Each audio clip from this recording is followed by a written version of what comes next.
Live from Muzzy Field on the side in Bristol, Connecticut, the Bristol Blues organization brings you Bristol Blues baseball. Good morning, good afternoon, good evening. Wherever you may be watching us, thank you for spending a part of your Saturday with us. I'm Chris Saunders. My partner, Matt Polk, will be here in just a few moments. The Bristol Blues back here at historic Muzzy Field after defeating the Westfield Starfires 12-5 last night. Improved the Blues' record to 24-20. They are one game back of first place in the FCBL. The Nashua Silver Knights 23-24, 3.5 games back. Nashua was here just a few days ago, which the Blues just demolished the Nashua Silver Knights 14-0.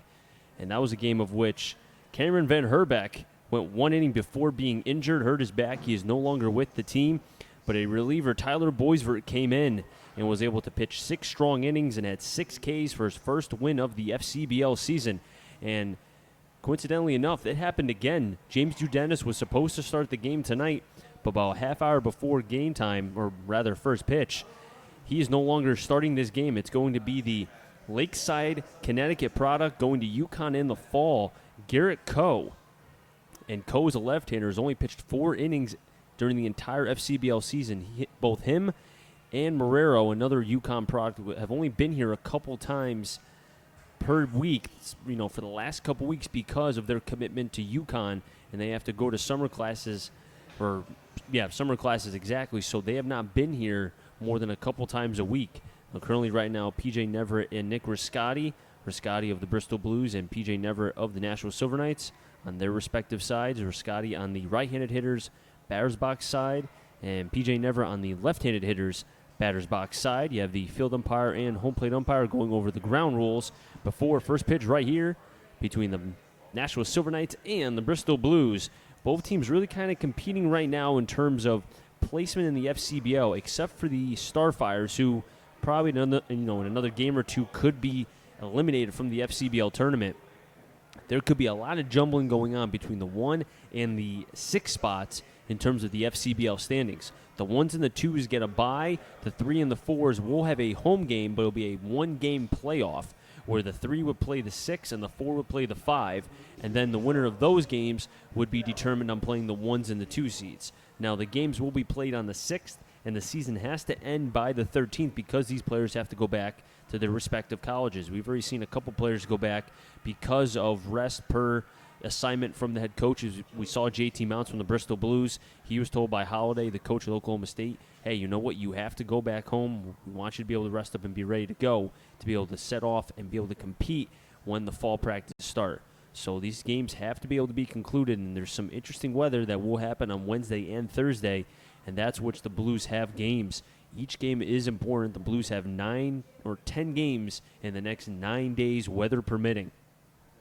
Now the Blues on the left-hand side of the screen, as you can see, they're in the on-deck circle, all gathering up, and they'll be set to take the field in just a few moments.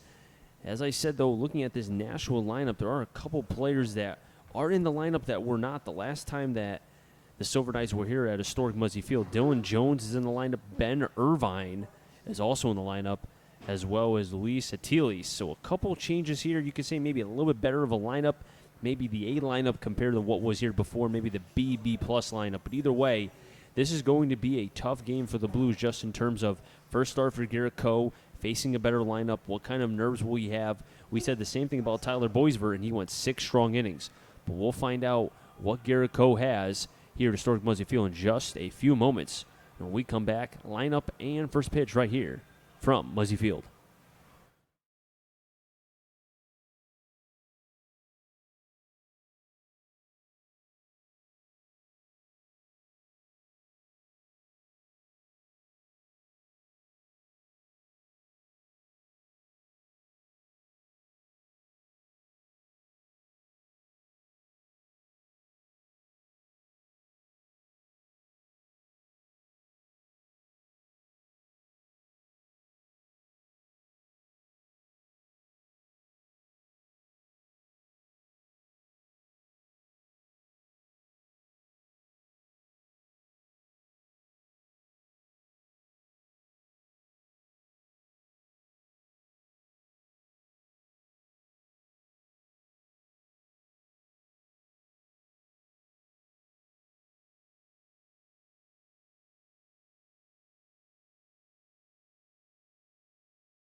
The starting lineup for the Nashua Silver Knights: batting first, Ben Irvine; batting second, Dylan Jones; batting third, Kyle Sandstrom.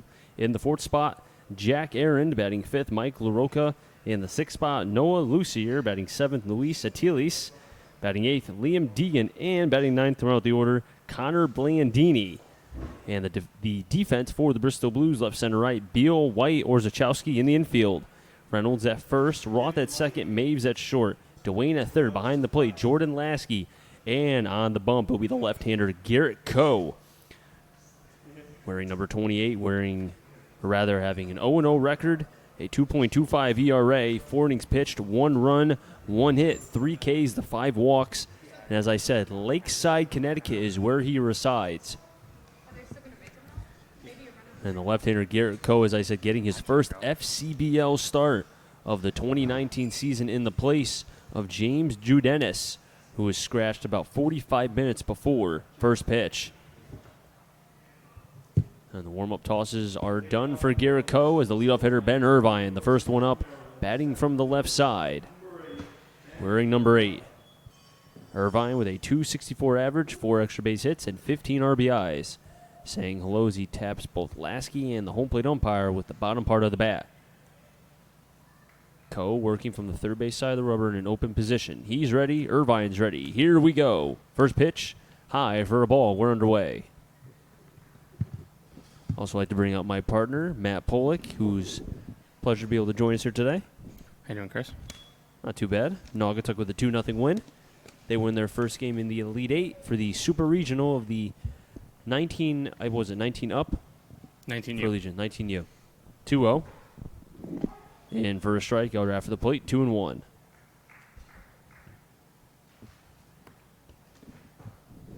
The 2-1. High, 3-1. Something for Coe, having to work quickly thus far. The 3-1 pitch. In for a strike, 3-2. You wondered maybe when did he find out that he was going to start this game and then have to go from, okay, maybe I'll be a reliever to, oh, now I have to get ready to start. Payoff pitch. In for a ball on the leadoff walk. Irvine's on at first. Every guy's different. Some guys, like to know when they're starting. They like to stick to their schedule. Big leaguers, okay, I need 4 days rest. I pitch every 5th day. That's when I pitched. I prepare 3 days ahead of time. Some guys are fortunate enough, you can be told 20 minutes, hey, I need you to go start a baseball game. They can do what they need to do, and they're ready to go. And Dylan Jones stepping up, batting .317. 2 home runs and 35 RBIs.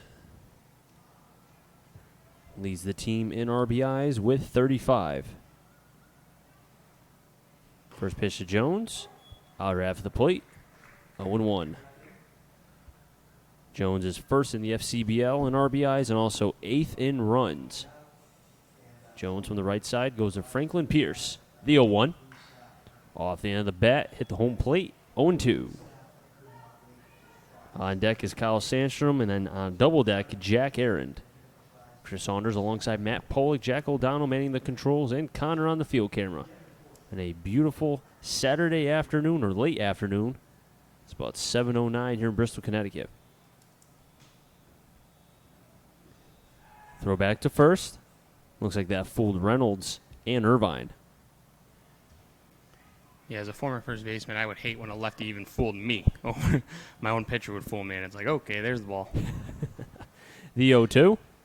Inside for a Coe, strike 3. Jones down on strikes. First K for Coe.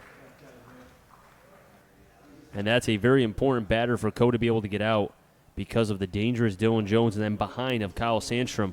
Probably, I'd say, the 2 best hitters for Nashua in Jones and Sandstrom. Yeah, definitely a lethal 2-3 punch in their lineup, and especially after a leadoff walk, that strikeout is huge, and now you're 1 ground ball away from getting out of this inning unharmed. Lefty on lefty here. Coe a lefty, Sandstrom a left-handed batter, wearing number 41. First pitch, low for a ball, 1-0. Scout report on Garrett Coe. Establish the fastball and then expand with the breaking stuff, and particularly for Coe, attack these Nashua hitters. We saw Tyler Boisvert do that, and I thought he looked pretty well a couple days ago in his first FCBL win. Throw back to first. Boisvert did look amazing. 6 shutout innings for Boisvert. And remember, he didn't start that game. He came in the second inning because Van Herbeck had to leave because of an injury. 1-0. Sharply hit to Dwayne. Throws it to second for one. Over to first. And a pick play by Reynolds. Gets the force out at second base. And a nice play by Reynolds. Saves what could have been an error. So they do get the second out, but Nashua has a runner on at first. A little more on that last game versus the Silver Knights. Van Herbeck went the first inning. He left because of an injury. Boisvert then went 6 shutout innings, allowing just 2 hits.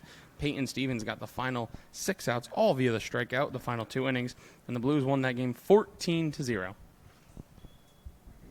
Jack Aaron at the plate. Looks at a strike, 0-1. Aaron does go to Bates College. Batting .231 with 12 RBIs. Did pitch in relief in that game in which the Blues won handily over Nashua, 14-0. The 0-1. Check swing. He didn't go. 1-1.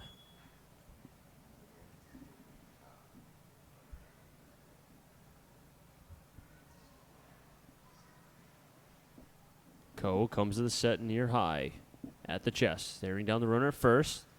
Another throw back. I have to say, this is probably the first time in a while I've seen a pitcher for the Blues throw back to first as many times as Coe has, at least in 1/2 inning. The 1-1. High, 2-1. Even the other lefties for the Blues don't seem to pay this much attention to the running game. But Coe, maybe it's his first start. He really wants to, maybe his game plan is to limit the running game, and he think that can help him be successful. The 2-1 Aaron. Another hard hit chopper over to Dwayne. Backhand, across the diamond. What a play by Buddy Dwayne. Across the diamond and a low help from Dylan Reynolds. Keeps Nashua scoreless. We head to the bottom of the first. Your score, 0-0. The Blues are coming up to bat.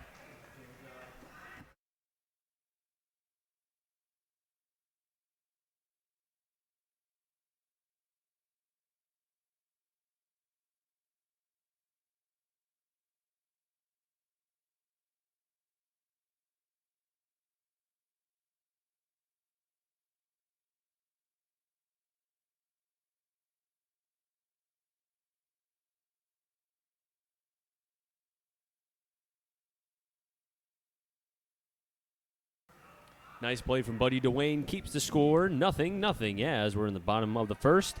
We'll do the defense for Nashua. Left, center, right. Jones, Irvine, Sandstrom in the infield. LaRocca at first. Blandini at second.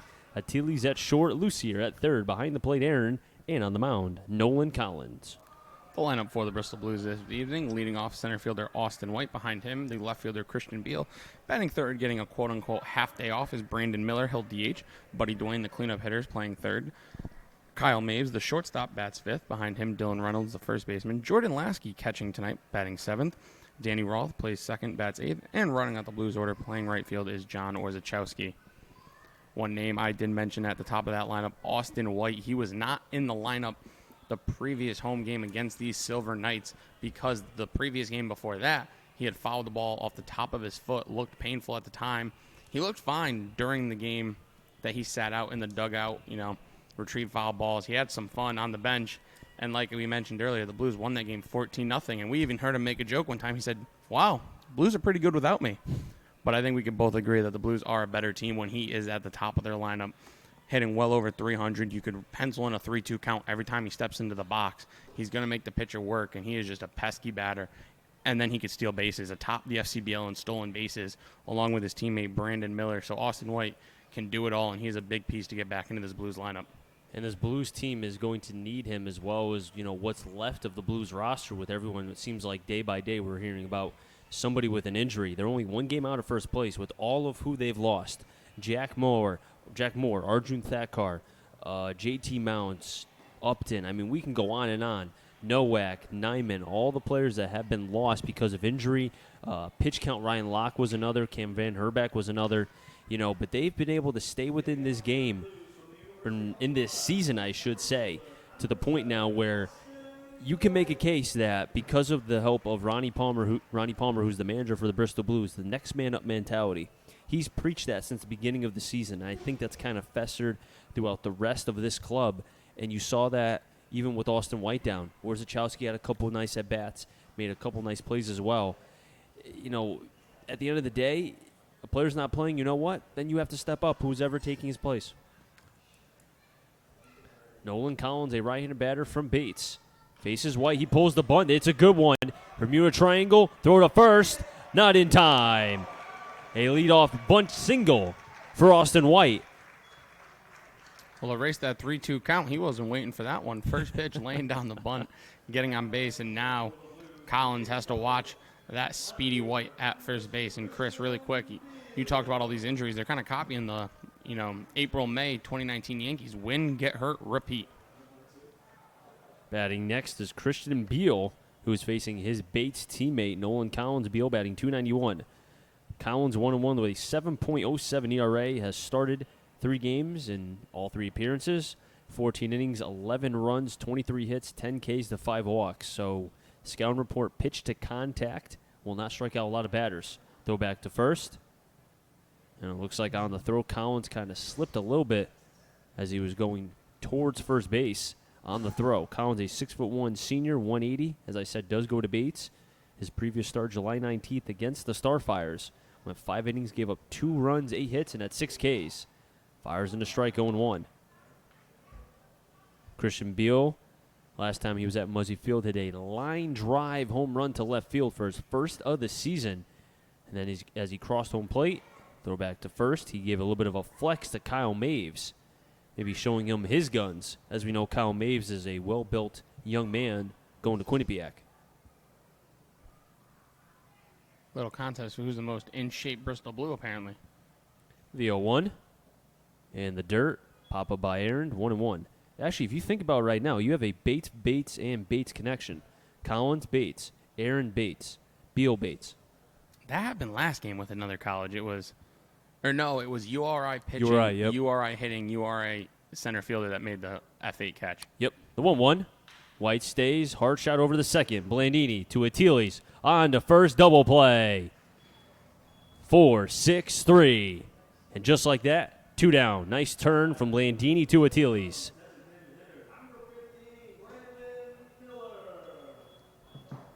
That brings in the designated hitter this evening, Brandon Miller, coming into tonight, hitting .360, 4 home runs, 31 RBIs. Very nice season for this St. John's product. He was an all-star, had a good showing at Scout Day at the All-Star game, put on a impressive show both in the field and in the box. All 3 of his throws home from the outfield were on the money during Scout Day. First pitch to Miller. Way inside, 1-0. Miller batting .360, 4 home runs, 31 RBIs. That double play by the Blues was their 44th of the season. On the 1-0. Way inside, had Miller dancing, 2-0. The Blues as a team batting .282. Have scored 279 runs, have 73 doubles, 18 triples, and 13 home runs as a team. The 2-0. Inner half called a strike, 2-1. There was a point in the year when I didn't think the Blues would touch 10 homers. I didn't even think they would touch 5. No, seriously, just because the lack of home run power, but they went on a surge before the first half break. 2-1. Outside, 3-1. Well, they've gotten 4 from Miller, 2 from Diamond, 2 from Parker Upton, who's had to leave because of an injury. And then you have guys like White even has one. Christian Beal has one, you mentioned. Reynolds and Roth each have one. So guys just peeking one out every once in a while. 3-1. Fouled off behind Miller. Runs the count full. 3-2 with 2 outs. Austin White led off the game with a bunt single in the Bermuda Triangle between the pitcher's mound, catcher, and third. And then a double play by Beal, turned by Blandini, Atiles to LaRocca. Left the bases empty, and then Miller with a 3-2 count.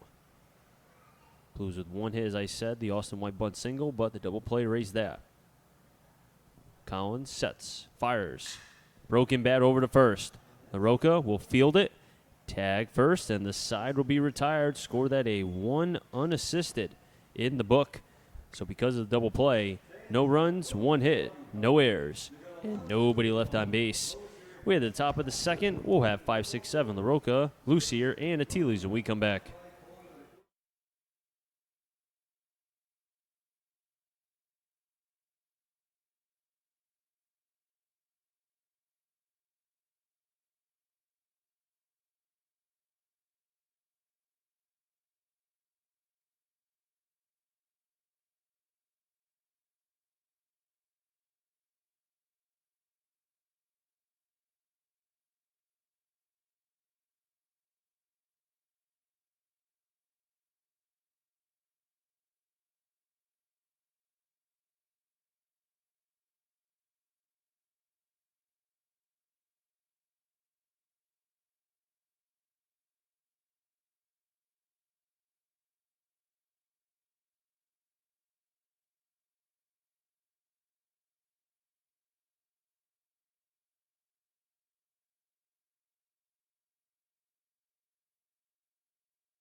In the order for the National Silver Knights, 5-6-7, LaRocca, Lucier, Atiles. Blues did get one hit off the bunt single of Austin White, but then the DP of Beal, and then a broken bat ground out from Brandon Miller to LaRocca ended that bottom half of the first. First pitch swinging, nice backhand, but can't make it, was Danny Roth as it hit off what looked to be the end of the bat, or end of the glove, I should say, and trickled into shallow center field. So a hit for LaRocca gives Nashua a leadoff batter and their first hit tonight. Roth almost had that play, but it looks like it kind of ricocheted at the last second. Noah Lucier at the plate now. Each team now with one hit. Coe working from the stretch. Dots the fastball in 0-1. Lucier batting .234. Home run, 13 RBIs. Does, however, have 26 strikeouts on the season. Taking a lead at first is LaRocca, the 0-1. High 1-1. This is a team in Nashua only has 36 stolen bases on the season. Has been caught stealing 18 times. The 1-1. Maves can't get it. Gets into left field. Back-to-back hits for Nashua. And they're threatening early in this game. Runners on first and second with Luis Atiles at the plate. Chris, you mentioned 36 steals for the Silver Knights team. If you take just White and Miller, they have more stolen bases combined than the Silver Knights do as an entire team. That's what I like to call a Kirchen stat. Tim Kirchen, if anyone doesn't know who that is. Luis Atiles at the plate, batting .240. Runners on first and second, nobody out. He pulls the bunt. Decides to go back, but it's high, 1-0. Cohen, his first jam today, gave a back-to-back hits to LaRocca and Lucier. Infield is in. Reynolds at first. Dwayne at third, pinching in for the attempted bunt. And the 1-0. Ball is bunted, but foul. As it went up the third baseline and then towards the gravel near the Blues dugout, 1-1. Atiles leads the Silver Knights in double plays. He's grounded into 6 of them, which isn't a lot by any means, but that does lead this team. Atiles is a senior at New England College. And he's from Roxbury, Massachusetts, 5'11", 180. Infield still in.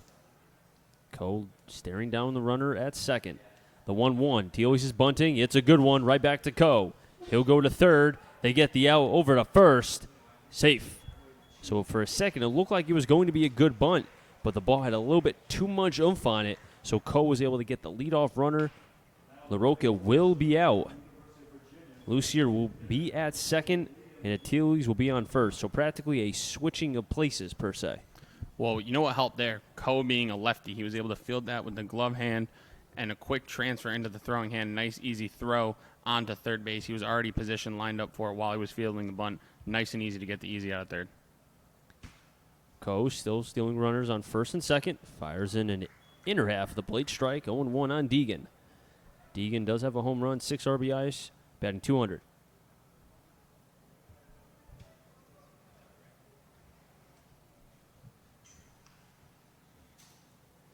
Connor Blandini is on deck. The 0-1. Quickly 0-2, and as that pitch was fouled off, Jordan Lasky, as we've seen many times, will show his emotion or in terms of trying to guide a young pitcher. We saw that with Matt Shane, and now here with Garrett Coe was pointing at him saying, hey, that's exactly where I wanted it.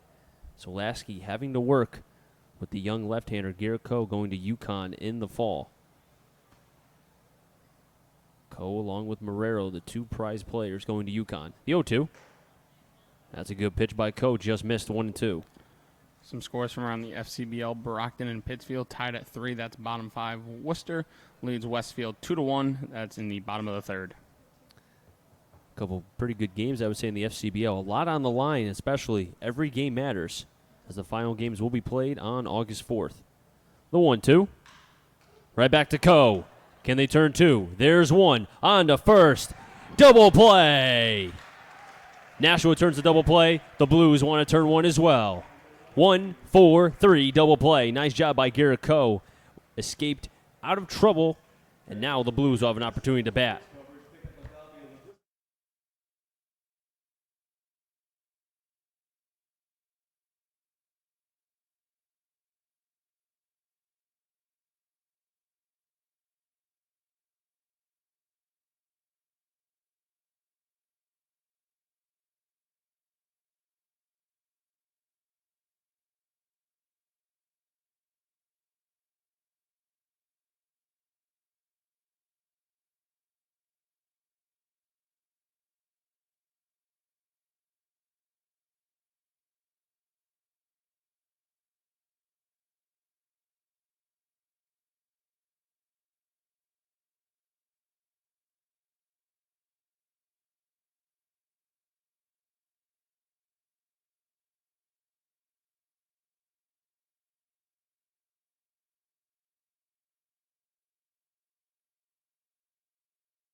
DP by the Blues, help from Coe, made it 1-4-3 equals 2. And now the Blues have an opportunity to bat here in the bottom of the second.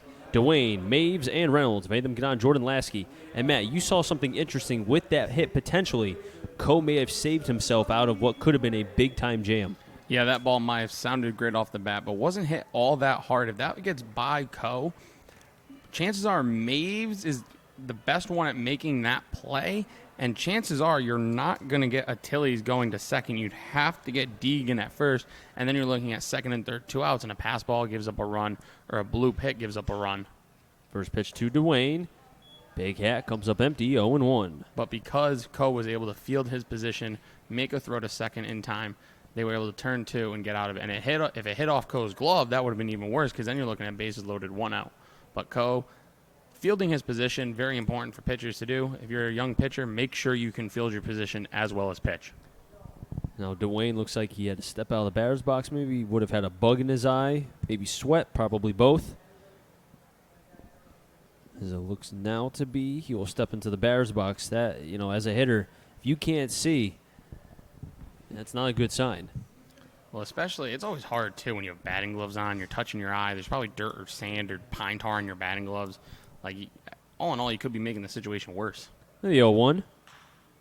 Nubber, soft liner right to LaRocca. 1 down. Not a bad swing, though, for somebody who potentially had sweat or a bug in his eye. Kyle Maves stepping up to the plate now, batting .338, 7 RBIs, 6 stolen bases. And since July 20th, this young man from Quinnipiac has yet to go over, as he has had a hit at least in every single game. The most previous one against the Starfires had 3 hits and a couple RBIs as well. First pitch to Maves. In the dirt, 1-0. How about that? Kyle Maves, his average, I think, was around 250 on July 20th, and now it's skyrocketed up to 338. The 1-0. Swing and a miss. Ball got out of the mitt of Aaron, though. 1-1. Yeah, going into the All-Star break, Maves' average was not sitting too pretty, but I don't know what happened, but I'm here for it. He just caught on fire. The 1-1. Big Daddy hack, 1-2. After the game on July 1st, which was the last game he played before July 20th, his average was 213. Coming in today, it sits at 338. It's astounding for Kyle Maves. The 1-2. Fouls it back. And I just wonder, and we don't know if there was an injury, that's why he didn't play, but the fact that he was gone for practically most of, you could say, maybe a third of the season, depending on the games. I didn't count it exactly. But since he's come back and been inserted into the lineup, he really has been a force and has helped the Blues win some games. One of them being the Suns. The 1-2. Over and through for a base hit. Kyle Maves goes oppo. And again, another hit for Kyle Maves. He cannot be stopped. And one of the things that Maves brings to the table is he can play different positions. Today he's playing shortstop, giving Zeke Diamond, who's been one of the more consistent hitters in this Blues lineup, another day off. And we've seen that a couple times. Diamond's getting days off because you can afford to have Maves in there now and not have to play Diamond every day, who is a very streaky hitter. So when he's not going well, you can afford to give him these days off. as that pitch is on the outside corner for a strike. You can afford to give Diamond these days off because you have Maves in there to play shortstop, and that is just going to help rest this team, and they're just going to have the strongest lineup possible come playoff time. And I want to piggyback off something you said right there. Throw back to first. Blues have attempted and rather stolen 95 stolen bases. They've only been caught 30. But I think also, too, with Maves, the fact that he can play allows Diamond some rest. And you even made a point a couple days ago that the batting average has slipped a little bit. Runners going as Maves. Hit and run was on. And on the throw, it looks like Collins, again, slipped on the mound. It will be 0-2. That mound has been used a lot the last couple weeks. You know, Legion, Mantle, that mound has taken a beating. But going back to your point, though, allowing Diamond to rest, I think, we may see a better Diamond towards playoff time just because of what Kyle Maves is doing. And you're not losing much because of what Kyle Maves has been doing in the lineup. 0-2, runner stays, pitches high, 1-2. Yeah, Diamond at one point was over 400. Wasn't he first or second in average? He was leading the FCBL on average pre-All-Star break. He was hovering around 400. He's down to 336. Not a slouch by any means. That's a very great batting average. 1-2, pitches way inside. It bounced. Aaron blocks it. I would say, though, that average for a slump, that's almost like saying Aaron Judge, if he's slumping in terms of home runs for a season, he has like 40. That's not too bad. No, not too shabby. I mean, he's just not a home run hitter. And Aaron Judge is a better hitter than a home run hitter than people give him credit for. Throw back to first.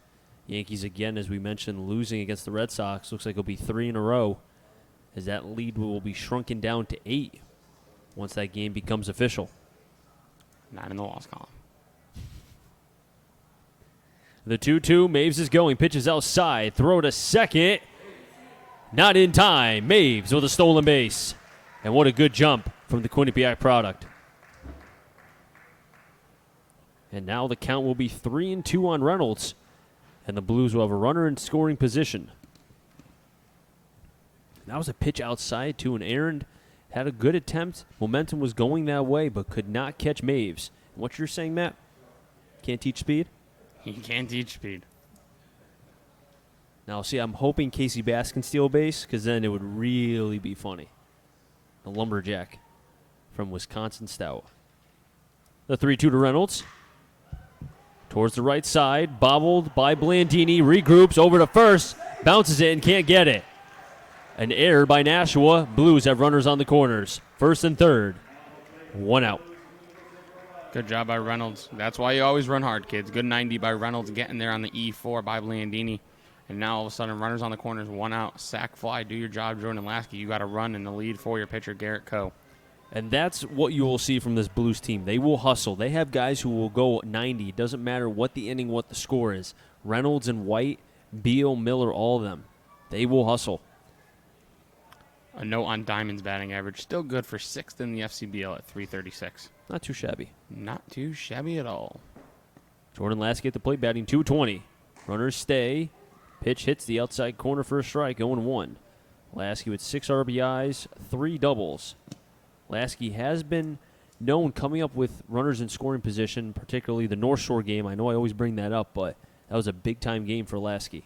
The 0-1. Swing and a miss. That was a big hack, 0-2.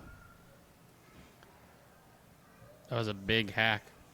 And a pitch, a little extra on it from Collins, it seemed. Well, you have runners on the corners, empty the tank a little bit here. Wonder what we'll have, though, later in the game. 0-2 to Lasky. Good take. 1-2. Good waste pitch there from Collins. Roth is on deck, or Zachowski on double deck. Blues with their second hit. Got one from White, and then now Maves, who's on third. 1-2.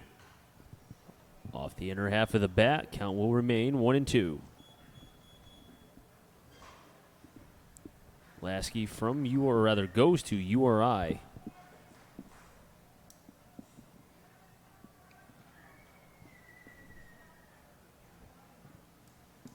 Reynolds at first, Maves at third. Collins, 18 strikes, 9 balls. 1-2. Lasky off the end of the bat, pops it up into center. Irvine coming in. Maves tagging. Just draws the bluff. Half caught up by LaRocca. Reynolds goes over to second. Nobody's covering home plate. The slide. It pops out. and then the home plate umpire calls out, but then he changes it and says safe. He says he will be safe. Nobody was covering home plate, and because of that, Maves was going over to basically tag home, and because of the errant play by the catcher, Reynolds was able to go from second to third. Sloppiness again from Nashua, and the Blues get their first run. So are we giving Lasky the sack F8, or do you give somebody an error on that? That is something that we're going to have to ask. But either way, the Blues do get their run. I mean, I would say that'd be an error on the catcher, but... Well, I don't think you can even... I guess you could, maybe. We'll see how it's scored. I'll let you know when it's official. Roth at the plate. In for a strike, 0-1. But again, right there, not being able to be behind home plate or, as a pitcher, being able to cover your position. And because of that, Maves was able to have that heads-up play at third. Nobody was covering. He tags home. The 0-1. Hot shot underneath the glove of Collins and into center. That'll score Reynolds. It's 2-0. Well, I know that one's an RBI for Danny Roth. That'll be his 15th for Roth. And it looks like they did give an error to Nashua, their second of the inning. And the Blues on that hit gives them now their third. 2-0 Blues. Warzachowski at the plate from Stonehill. Outer half of the plate, 0-1. That's a tough break for Collins. He could technically be out of this game right now if the ball does not get out of the glove of Aaron. Yeah, kind of a tough break there for Collins, but these are the things you got to work on as a pitcher some nights. Collins pausing, the 0-1. 0-2, nice framework from Aaron. But if you're in Nashua, sorry, Chris. No, you're good. Last time you were here at Muzzy, it was a 14-0 game. Now you're sitting here in the second. You're down 2-0 because of a kind of an unfortunate error, You just didn't squeeze the ball. It was a big runner coming at you, hitting the ball glove. 0-2. Underneath the glove, rather the wickets of LaRocca and into right field. First to third is Roth. That's where he'll stay. Warzachowski on at first. And there you go. There's another example. Ball right through the legs of your first baseman. Nashua's got to start looking in the mirror and thinking a little deja vu might be happening here at Muzzy Field. And it goes from bad to worse for Nashua. I mean, Collins, he's been doing the job. And they'll score that an error on the third baseman, LaRocca. 3 errors in this half inning for Nashua. And if you're Collins, you're probably thinking to yourself, what did I do to deserve this? Some nights everything's going to go right. Some nights, not so much. Austin White at the plate. Good breaking ball to start off. 0-1. So far, you have an error by the second baseman, Blandini, Aaron, the catcher, and the first baseman, LaRocca. 0-1 on White. Pitches outside. Throw to second. Not in time. Stolen base for Warzachowski. Again, the Blues showing off their speed. 97 on the season for the Blues.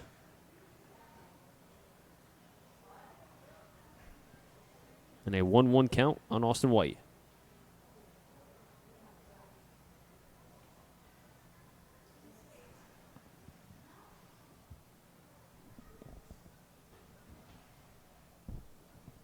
The 1-1.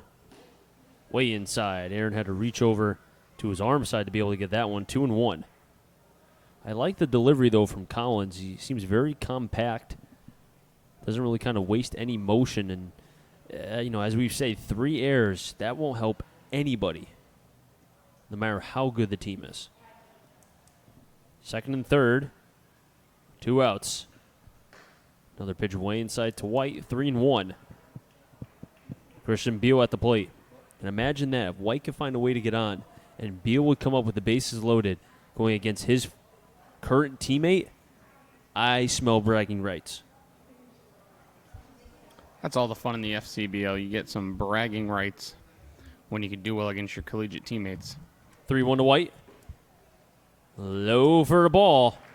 And the bases will be juiced. And you know what? We'll have our wish. And White stood there for a minute. I thought it looked like he expected it to be called a strike, but I've said it once, I'll say it again. When Austin White doesn't swing, it's probably a ball. And speaking of balls and strikes, Collins, 25 strikes, 13 balls.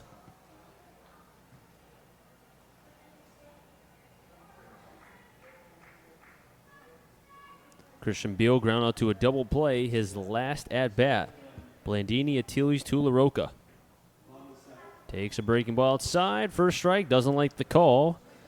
Looks like he's asking the home plate umpire, hey, where was that pitch? Looked low to me. Hey, if you said it's low, Matt, must have been low. I agree. That's good philosophy. Bases juiced full of Blues. The 0-1. Quickly 0-2. Collins bearing down. You have Roth at third, Orzechowski at second, White on at first. 0-2 count on Christian Beal. Blues so far have 2. 3 errors by Nashua. The Blues do have 2 hits. The 0-2. In for a call. Strike 3 down the middle. Beal doesn't believe it. But the Blues do get 2 runs. A couple errors. Scoring was Maves and Reynolds. And Maves continues his hit streak. He's had a hit in every single game since July 20th. We head to the top of the third. And Nashua will have in the order 9 and top. Blandini, Irvine, and Jones. We come back.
Blues get 2 runs with the help of a couple errors from Nashua.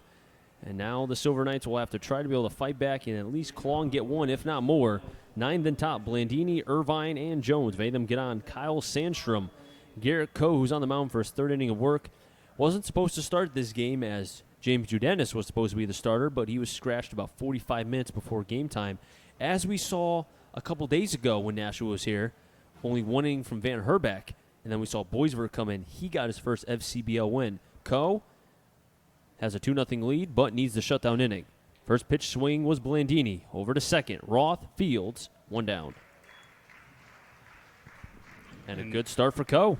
That is what you call efficiency. 1 pitch, 1 out. You can't get out quicker than that. And Ben Irvine with his 2nd at-bat now. He walked on a 3-2 count to lead off the game, but then a K from Jones. Sandstrom reached on a fielder's choice, and then Aaron, who was grounded out on a nice play from Buddy Dwayne. Pulling the bunt, decides to go back, though, was Irvine, 0-1. 1-0, I should say. 2-3-0 for the Blues. 0-2-3 for Nashua. 1-0.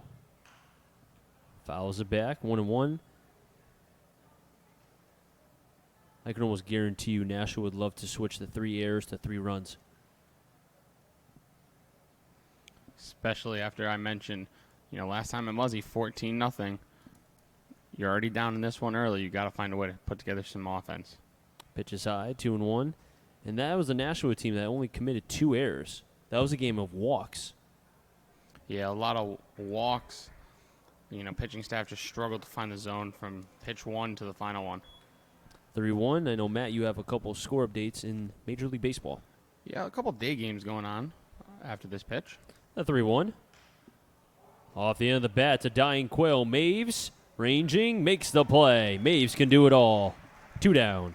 Couple day games. Seattle defeated Detroit 8-1. The Nationals fell to the Dodgers 9-3. Red Sox did defeat the Yankees 9-5. That's 3 in a row at Fenway. In 12 innings, the Blue Jays, who were down 9-1 at one point, won the game against the Rays 10-9. Those are all the finals. Currently playing, the Diamondbacks have an 8-1 lead over the Marlins in the top of the 6th. Dylan Jones at the plate. He struck out. He swings at the first pitch, fouls it, 0-1. The Braves are leading Philadelphia 4-1. That's bottom 2. Also bottom 2, Colorado trails Cincinnati 1-0. Middle of the 3rd, Pirates and Mets scoreless. White Sox lead the Twins 1-0, bottom 2. 0-1, foul back. And Cubs Brewers scoreless in the 3rd. Indians put a 4 spot up in the 1st. They have a 4-0 lead over Kansas City at the end of 1. Houston 2-0 over the Cardinals, bottom 2. And then Giants, Padres, Orioles, Angels, Rangers, A's are the 3 games still yet to start this evening. 0-2 on Jones. Oh, soft liner back to Coe. You know what?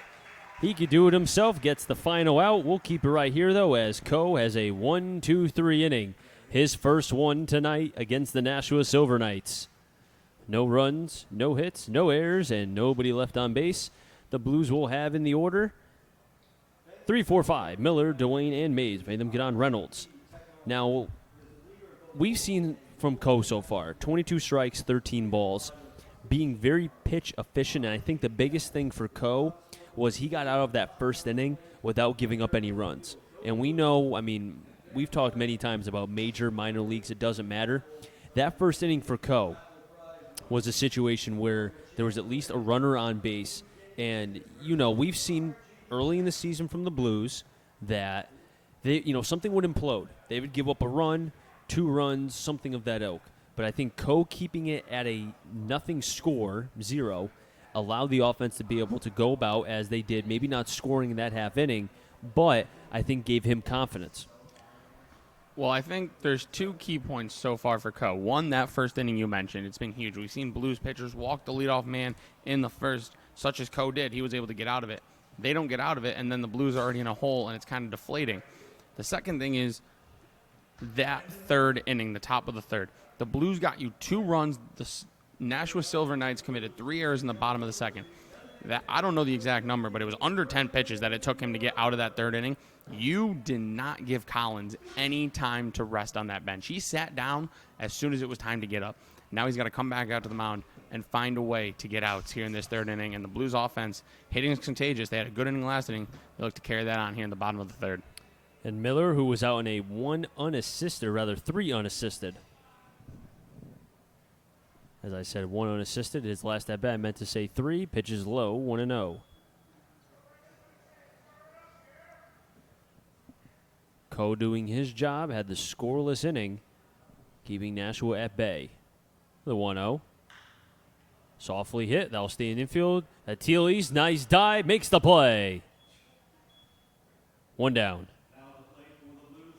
Kind of an awkward play by Achilles. It looked like for a second that was going to pop out of the palm of the glove, but Achilles able to keep it in his glove, thankfully for him, keeping Miller, who is speedy, off the bases. Miller this season does have 24 steals, so it's important that you keep him off base if you're the Silver Knights.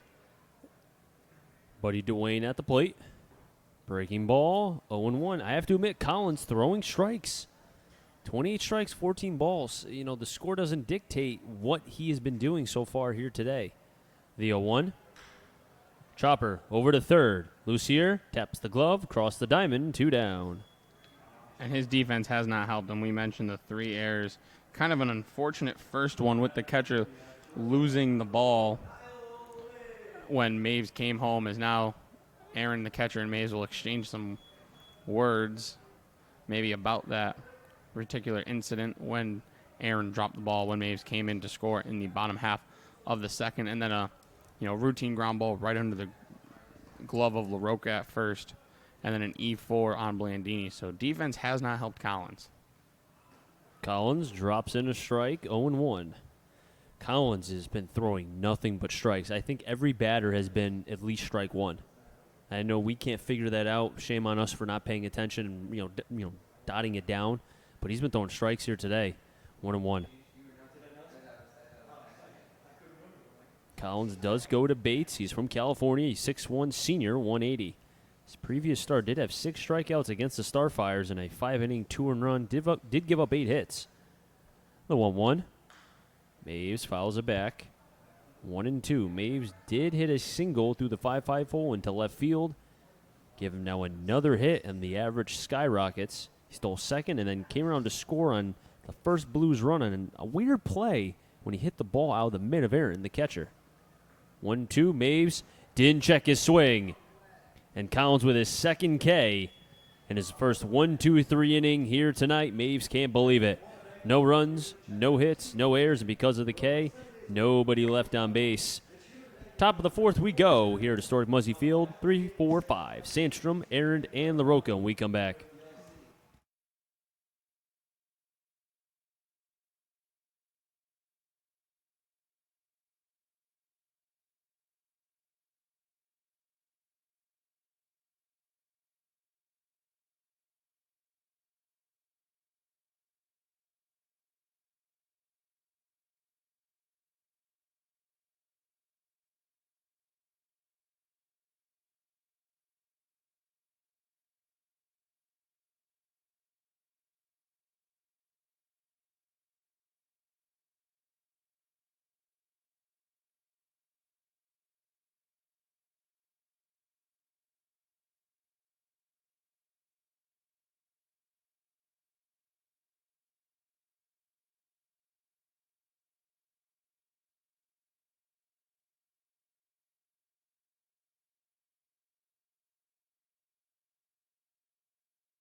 Three, 4, 5. Sandstrom, Aaron, and LaRocca. Made them get on loose here.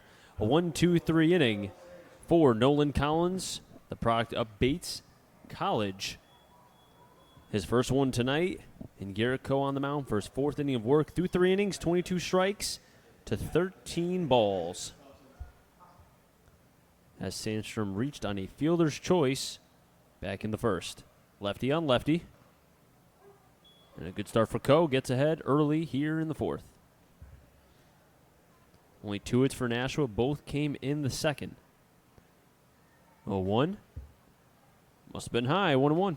Umpire likes it low. That's what I've noticed. The first third of this game, giving both pitchers the lower half of the zone. 1-1. High fly ball into center.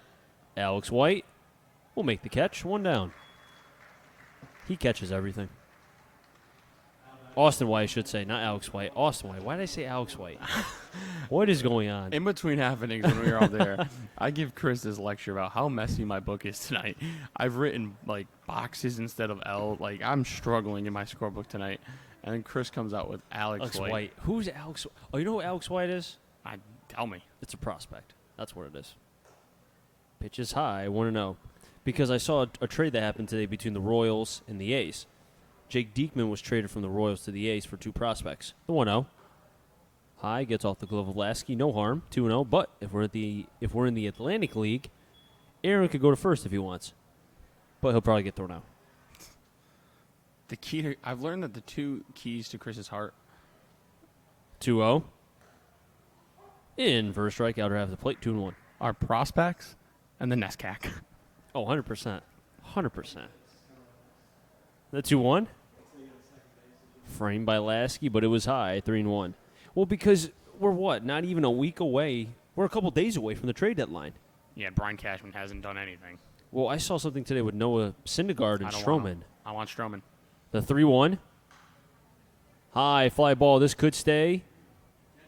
Lasky looking over range, and it hits the dugout and almost hit Budzik in the Blues dugout.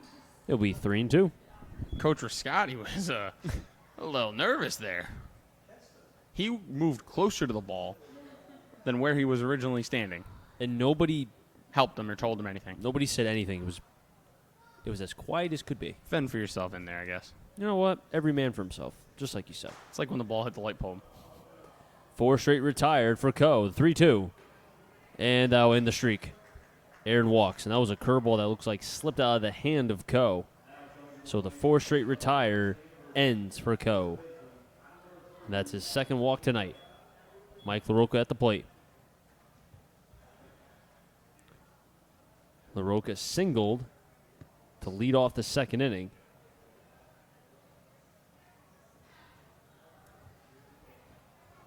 First pitch to LaRocca. High fly ball on the left. Orzechowski. As Lasky says he has room, and Orzechowski lost it in the lights. That's a play where Orzechowski just overran it. Yeah, it's always tough when a ball goes that much over the lights and you have that much ground to cover. We've seen Miller struggle with balls down that right field line that go high in the air. So he's made a couple nice catches, though, around that territory. I get worried because of the bullpens. The 0-1. Nice breaking ball. The sweeper from Coe. 0-2. LaRocca seemed like he was comfortable on that foul ball. Maybe take a little bigger of a hack on that pitch. Really whiffed out in front. Well, the Blues have speed in the outfield between Beal, White, and Orzechowski. 0-2. Before that, throw back to first. First time we've seen Coe throw back since the first inning. Coe did not give up any hits in the first, gave up 2 in the second, none in the third as he had a 1-2-3 inning, retired Sandstrom for 4th in a row before walking Aaron to break that streak. 0-2 LaRocca. Right back to Roth. Can they turn 2? Oh, yeah, they can. Second double play, and Coe, he is hyped, and he deserves it.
Six, seven, eight. Reynolds, Lasky, and Roth. If any of them get on Orzechowski, Collins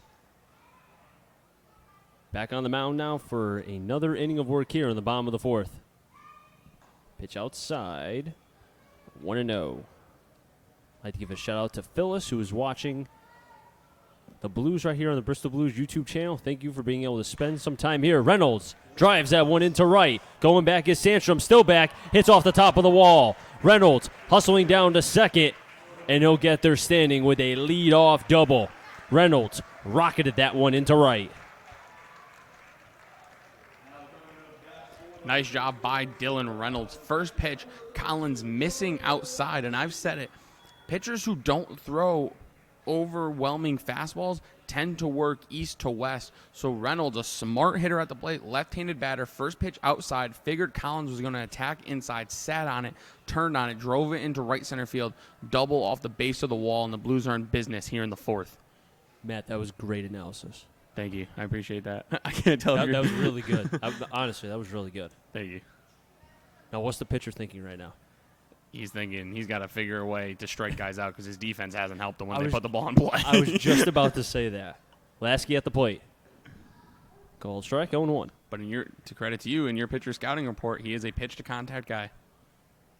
And sometimes if the defense, Nashua commits 76 errors before tonight. Now they have 79. 0-1. Swing and a miss from Lasky, 0-2.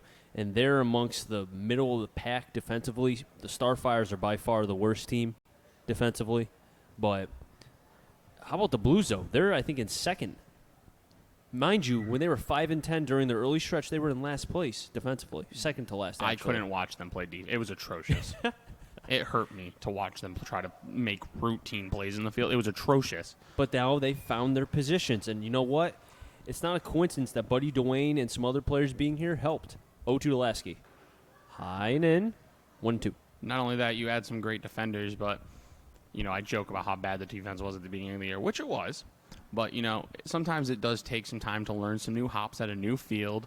So, we'll credit that. The players were getting adjusted to this beautiful field here at Muzzy. They've adjusted, and they are having a great season. The 1-2. Off the end of the bat. Shallow hit towards left. Coming in is Jones, and that's going to drop. Reynolds will get to third, and Ronnie Palmer will put down the right hand and say, stay right there, young man. First and third. Nobody out. The Blues threatening again. First hit for Lasky, and 5 hits for the Blues. And now you're sitting here. Runners on the corners, nobody out. You have a 2-0 lead on a team that's sub 500. They've been shaky all year. They lost a few nights ago here, 14-0. You have a chance to bury them. And they almost blew a game in which they were up, 17 to minus, 17-8? Good math, Chris. No, because they scored 8 runs in the bottom of the 8th. Throw back to first. So they had a big lead, but then they almost blew it, and they won 17-16. I will get that game. Thank you. It was yesterday against the Bravehearts. They almost the Bravehearts almost came back. Because when I saw the score, I couldn't believe it. Danny Roth at the plate. First pitch strike. Collins sticking to his game plan, throwing strikes. Roth did get an RBI, his 15th of the season for the second run of the Blues thus far here in the second, as we're in the bottom of the fourth. Runners on first and third, nobody out. 0-1. Swing and miss from Roth, 0-2. That game you're referring to, Chris, yesterday in Worcester, Silver Knights had a 15-9 lead after 6. Thank you. And then going into the bottom of the 8th, it was, quick math, 17-10. And Worcester put up 6 in the bottom of the 8th. Almost came back. 0-2.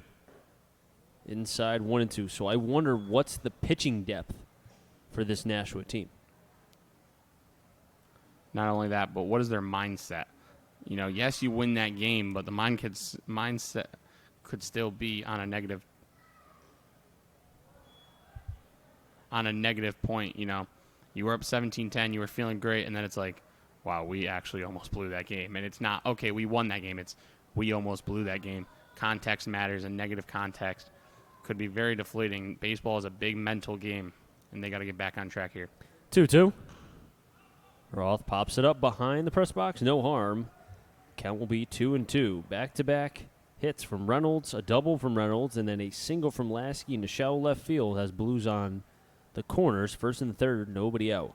2-5-0 for the Blues. 0-2-3 for Nashua. The 2-2. Good eye from Roth, 3-2. Last night in that 17-16 victory, the Silver Knights did use 6 different arms.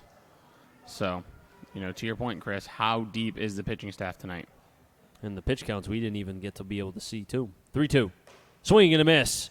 Roth down on the swing. And another K for Collins, his third.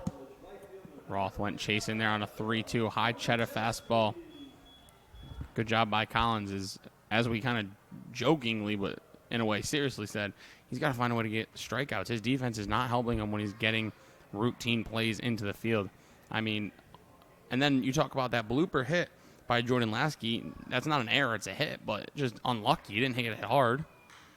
Orzechowski, first pitch swing. Blandini picks it. 1 over to first. DP. And the Blues do not score. 4-6-3. Another DP from this Nashua defense, and a nice pick from Blandini. Picks up his defensive misput that he had a couple innings ago. And the Blues stay at 2. Nashua will have in the order when we come back. 6, 7, 8, Lucier, Atiles, and Deegan when we come back.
Six, seven, eight. Lucier, Atiles, Deegan. If any of them got Blandini.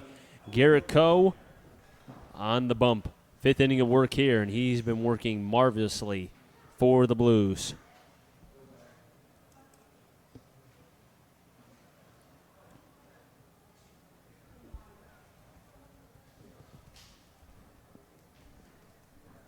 Lucier does have one of the 2 hits for Nashua. So he's at the first pitch and fouls it back.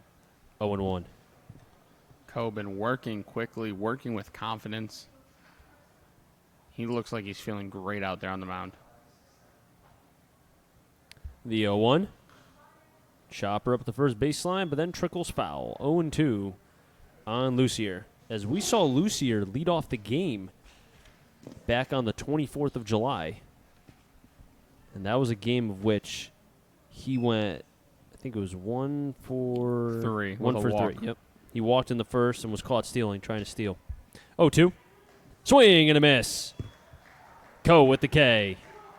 That's his second tonight. And he continues to make quick work of these Nashua hitters. His pitch count is in great shape. That was pitch number 50 through 4 1/3. Coe continuing to deal. The big left-hander going to UConn in the fall.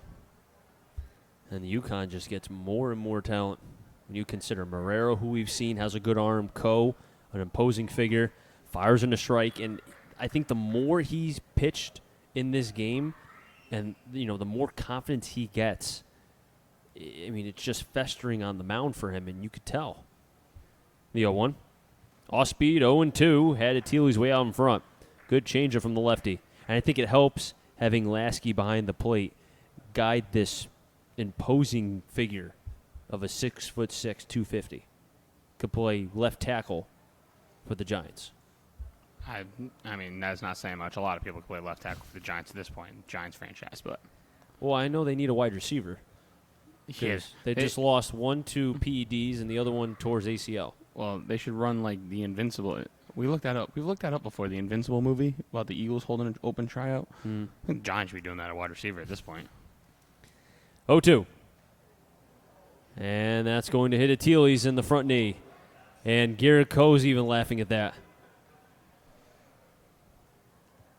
That's a pitch we have not seen Coe throw consistently. I think we saw it once in this game, and he threw it high for a ball, and that was one of the walks. I think it was Aaron that he actually walked on that pitch. And now here he hits Achilles. Yeah, Coe, the only flaw really he's had is having lack of command when he's coming inside to right-handed hitters. That's a good point. But he's been lucky thus far where it has not come back to bite him. There's been a lot of weak contact, working outside to the righties. He's getting some rollovers, some pop-ups. These guys are not hitting the ball hard off of him, and his defense has been great behind him.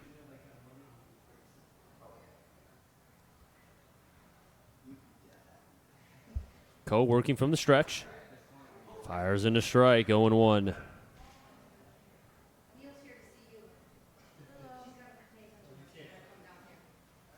On deck is Blandini. Deegan at the plate now. The 0-1. 0-2.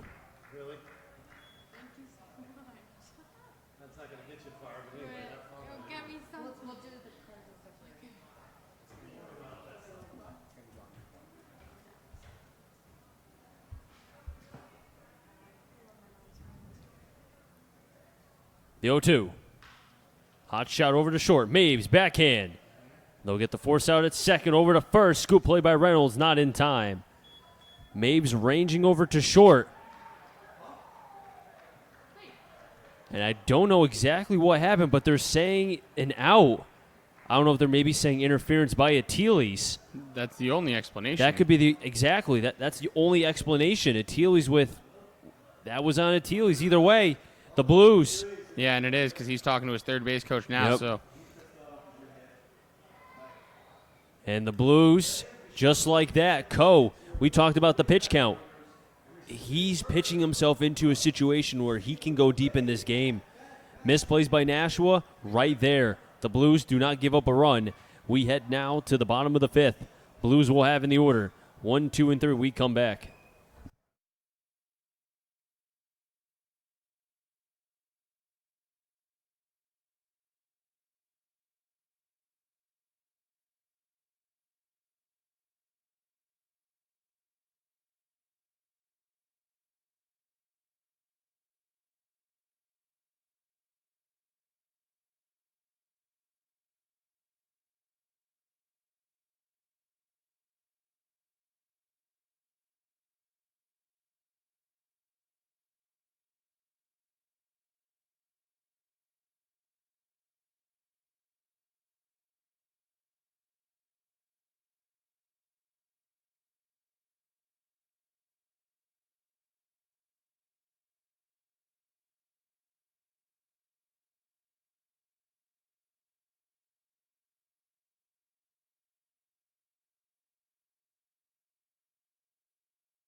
Top of the first, 1, 2, 3. White, Beal, and Miller. Now, what happened in the last half inning? It looked like Achilles did not slide at the play. It is a double play, a 6-4-3, but he did not make any attempt, and because of that, as we saw P.J. Neverett, the head coach, manager, however you want to classify it, for Nashua, he was not very pleased, Matt.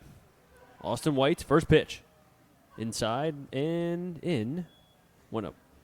Nah, stuff like that's going to cost you ball games, running into free outs for the other team.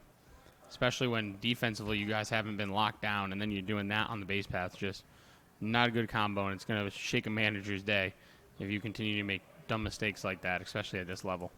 And it was it was a scenario where it's only a 2-0 ball game. Your pitcher just got out of a situation, first and third, nobody out. White over to second. Blandini will get the out at first, 1 down. 4-3 in the book.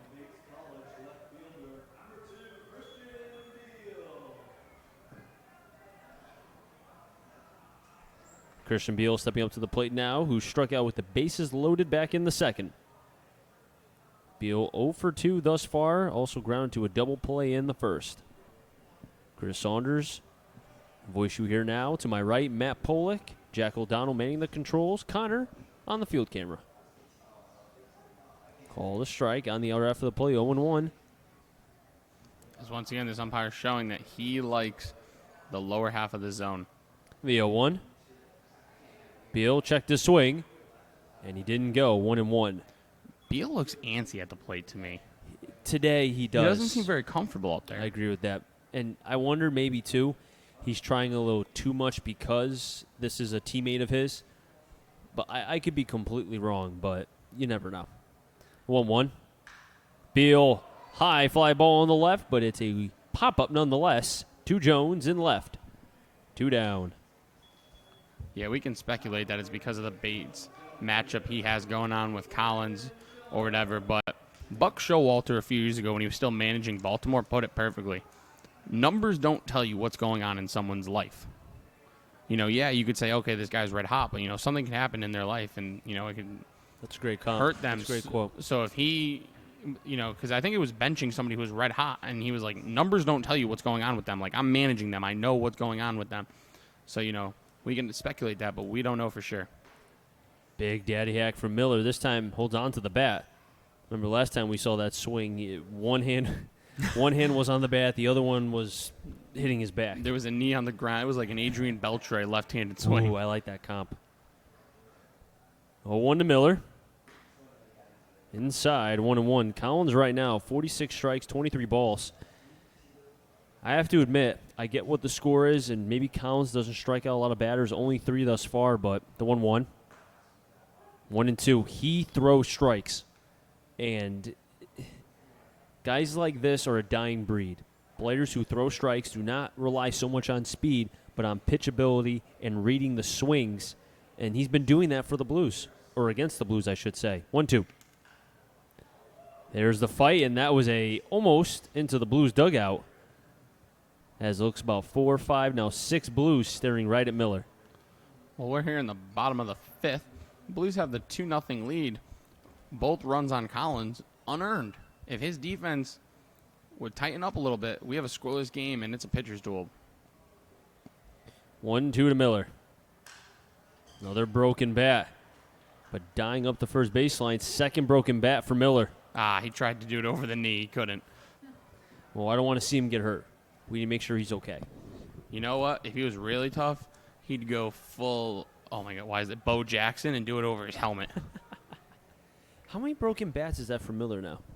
That's at least 6 that I can remember. It's like he's facing Mariano every time. Yeah, right?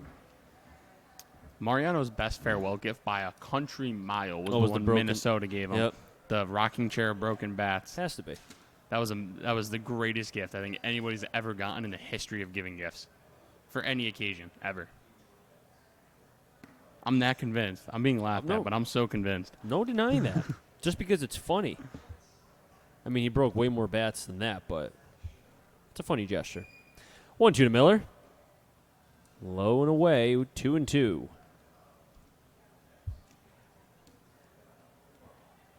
2-5-0 for the Blues. 0-2-3 for Nashua. 2-2. First pitch we've seen from Collins that was even remotely out of the strike zone. 3-2, and at least in some time. Good job by Miller. He fouled off that pitch almost in the Blues dugout. That was a ball, but with 2 strikes protecting, and now he's worked the count full. He's choking as well on the bat. 3-2. Swing and a miss. Collins, 4 Ks tonight. 3 via the swing and 1 looking. Collins with a 1-2-3 inning, his second tonight. And he's kept the Blues at only 2 runs here from historic Muzzy Field. We head now to the top of the 6th. Nashua will have in the order, 9th and top when we come back.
First pitch is high, 1-0 on Blandini, 9 then top. Blandini, Irvine, and Jones. 1-0 high, pop up. That'll stay in the infield. Dwayne, 1 down. And 2 pitches to retire the 9-batter Blandini. Once again, Coe working very efficiently. Coe is making this look too easy. Like, pitching is not supposed to be this easy. And again, just like Collins, he's showing that you don't need strikeouts to win a ball game, or at least stay within a ball game. Pop-ups, ground-outs, key double plays. Curveball outside. That's a pitch he has not been able to throw for strikes, as he looked like he kind of gripped after that ball with the glove. 1-0 on Irvine.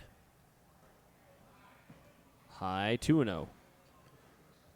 Yeah, with a couple outside exceptions, he has not seen a lot of hard contact against him.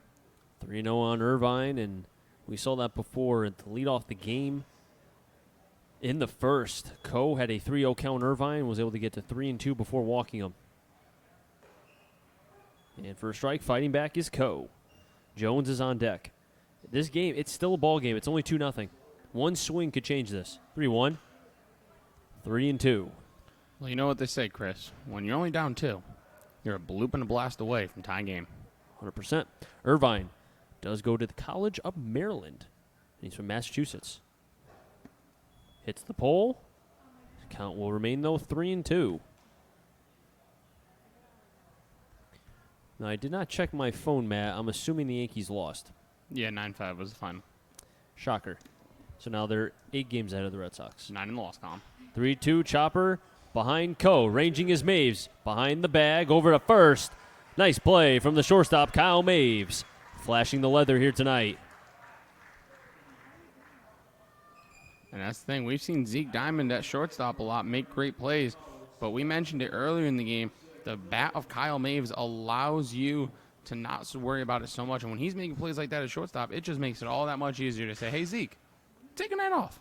Exactly. What he's doing with the bat defensively, you could just tell the growth of Kyle Maves is continuing. And I can almost guarantee you, as Jones is at the plate, looks at a 2-seam away, 1-0, that Quinnipiac is going to be very happy with what they see from Kyle Maves when he comes back to school, because he has improved a lot from the beginning of the season. And I get a short sample size, but still.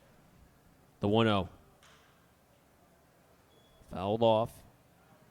And he'll get into the stands, 1-1, because he just looks like a completely different player, both offensively and defensively. It's night and day what he's been now versus what he was when he got here. 1-1. Swing and a miss. 1-2.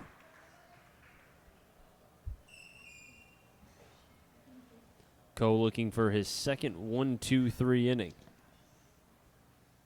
as he's had 3 double plays to help him out. 1-2. Fouled off. We'll do it again.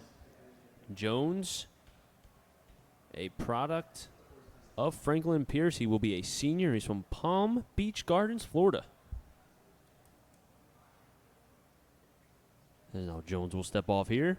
8:27 here in Bristol, Connecticut. Chris Saunders alongside Matt Pollock, Jack O'Donnell, and Connor doing the field camera. 1-2 count on Jones. Jones sends that one to left center. That'll drop. Both outfielders will have to chase after that one, as Jones will jog into second base with a double, a 2-out double for Dylan Jones. And I probably would have to say that's the hardest ball we've seen hit tonight off of Coe. Yeah, that and the line out back in the 4th inning off the bat of Mike LaRocca, that was a double play that he hit right to Danny Roth. Those are the 2 hardest hit balls I can remember in this game.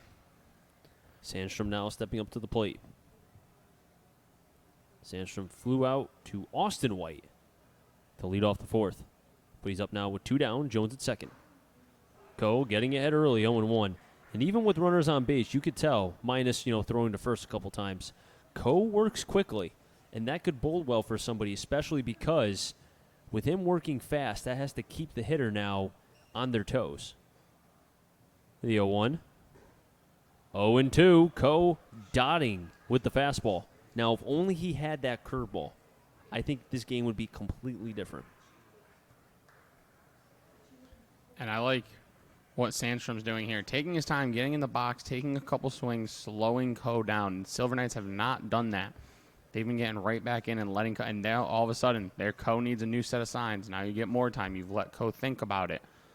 You're down on the count 0-2, and you're making him think. Maybe he'll make a mistake, and you can get a pitch to drive. Coe staring down Jones at second. The 0-2. Back to Coe. He ranges. What an athlete. And Coe gets the out at first. Garrett Coe. What a cat at first, or rather on the pitching mound for the Blues, and he keeps doing it himself. A pitcher and an athlete. Garrett Coe going to UConn in the fall.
Buddy DeWayne, Kyle Maves, Dylan Reynolds made them get on. Jordan Lasky and Garrett Coe pitching a marvelous game, has only given up 3 hits and no runs to the Nashua Silver Knights as he's on his way. If he can continue pitching like this for his first FCBL win, as I say that, the Blues are warming up 2 players in the bullpen right now. No harm, no foul, though, as I would almost assume Coe will be back in. Only 49 strikes to 24 balls. First pitch to Wayne. Pops it up high into left field. Looks like Atiles is coming in, and then Jones will call off Atiles and will make the play.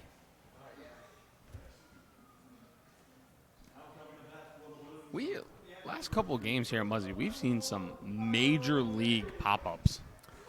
Yeah, yes, I would agree with that. We've seen some balls that have really been high in the air. I mean, the 2 that I thought were sharply hit but would hit the wall was the Beal and the Reynolds one. Both of them went out. And one went to right, the other one went to left.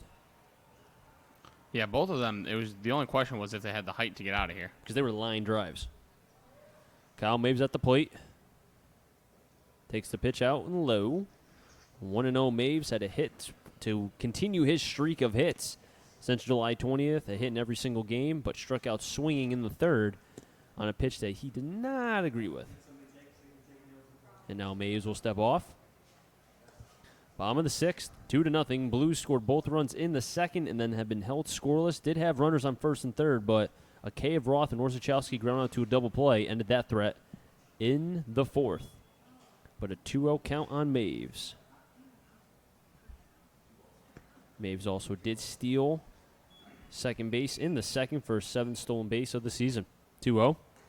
Collins drops in the hammer, 2-1.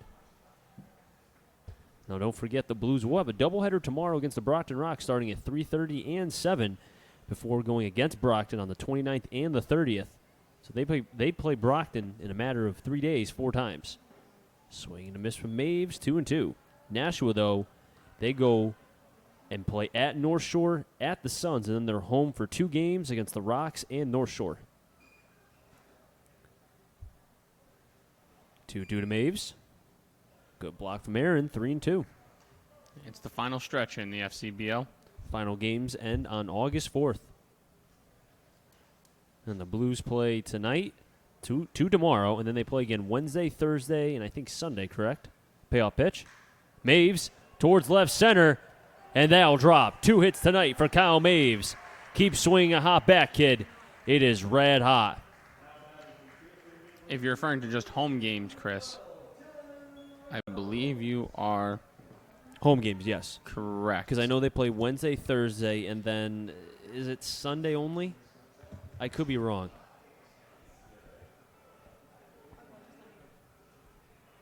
Now, on July 28th, as my partner shows me, the gates open at 3 o'clock.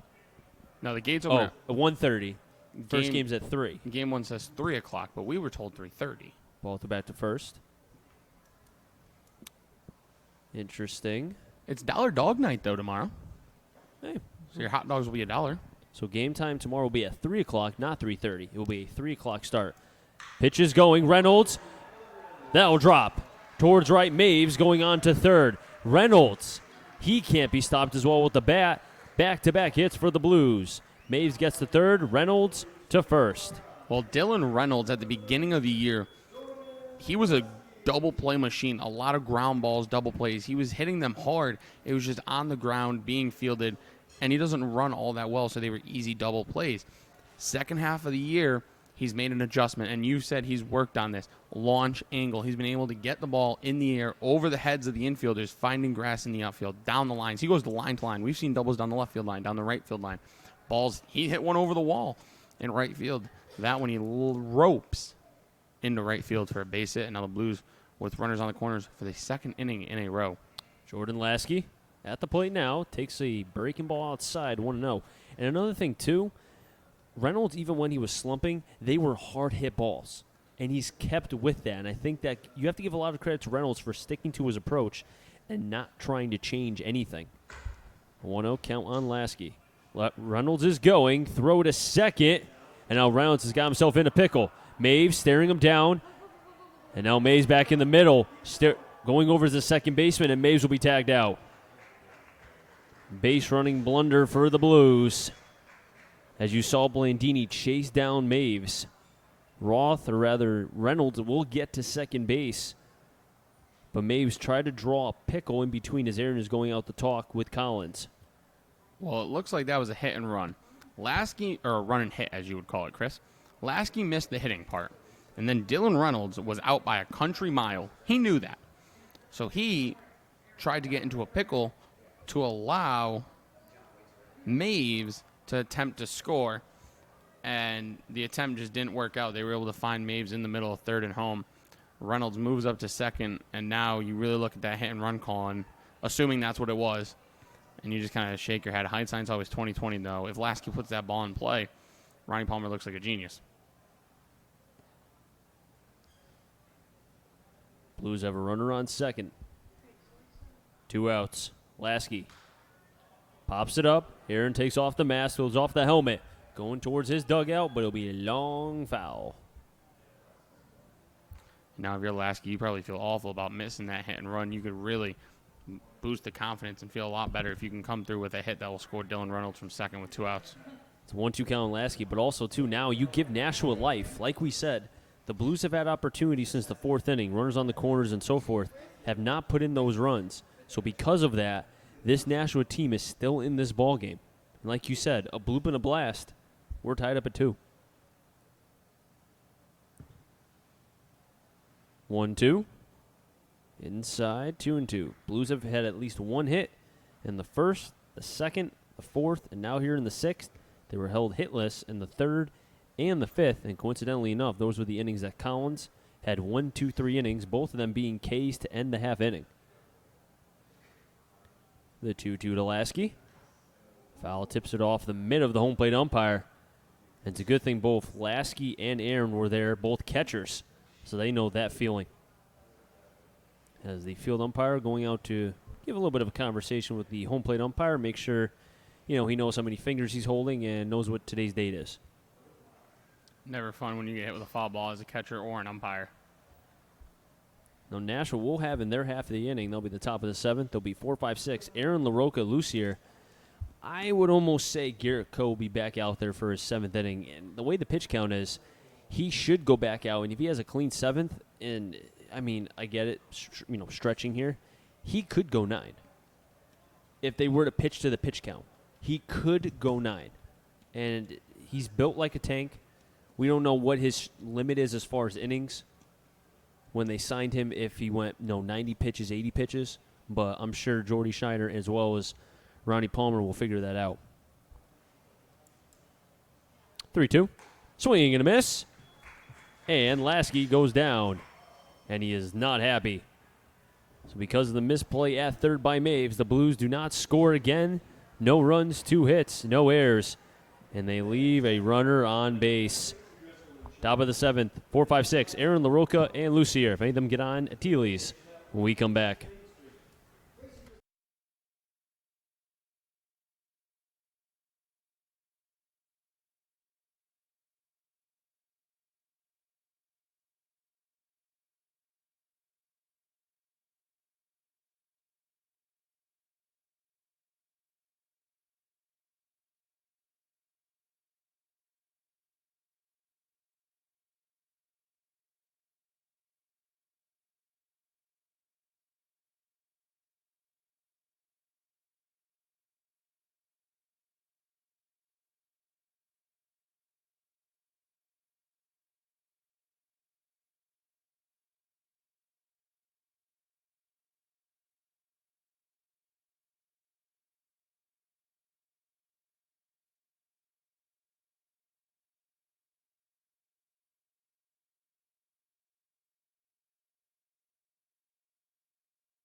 Four, five, six. Aaron LaRocca, Lucier. If any of them get on at Teely's on the bump for the 7th inning of work is the tall, strapping left-hander going to UConn, Garrett Coe, who does what CeCe does as he takes the ball from his third baseman, bare hands it, and I have to say, Garrett Coe has been pretty good here at historic Muzzy Field.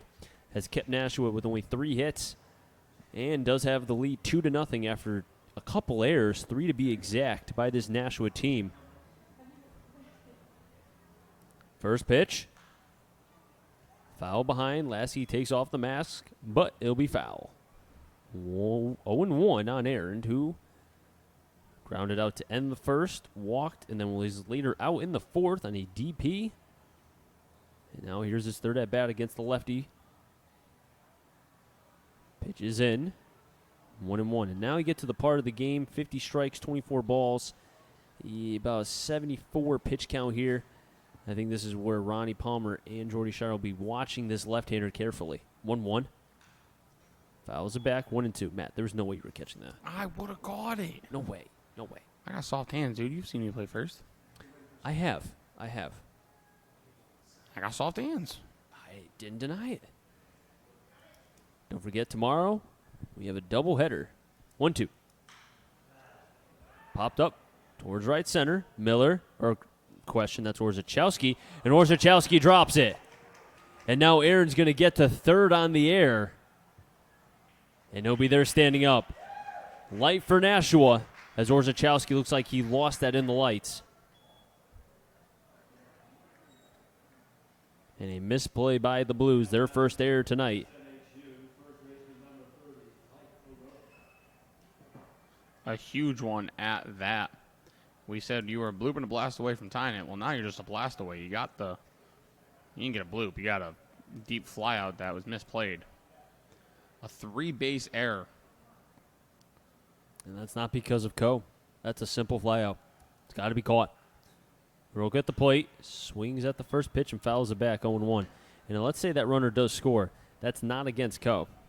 Well, I'm sure Collins is in the other dugout saying, now you know how it feels, because both of the runs the Blues scored are unearned because his team's committed 3 errors. That's very true. 0-1 on LaRocca.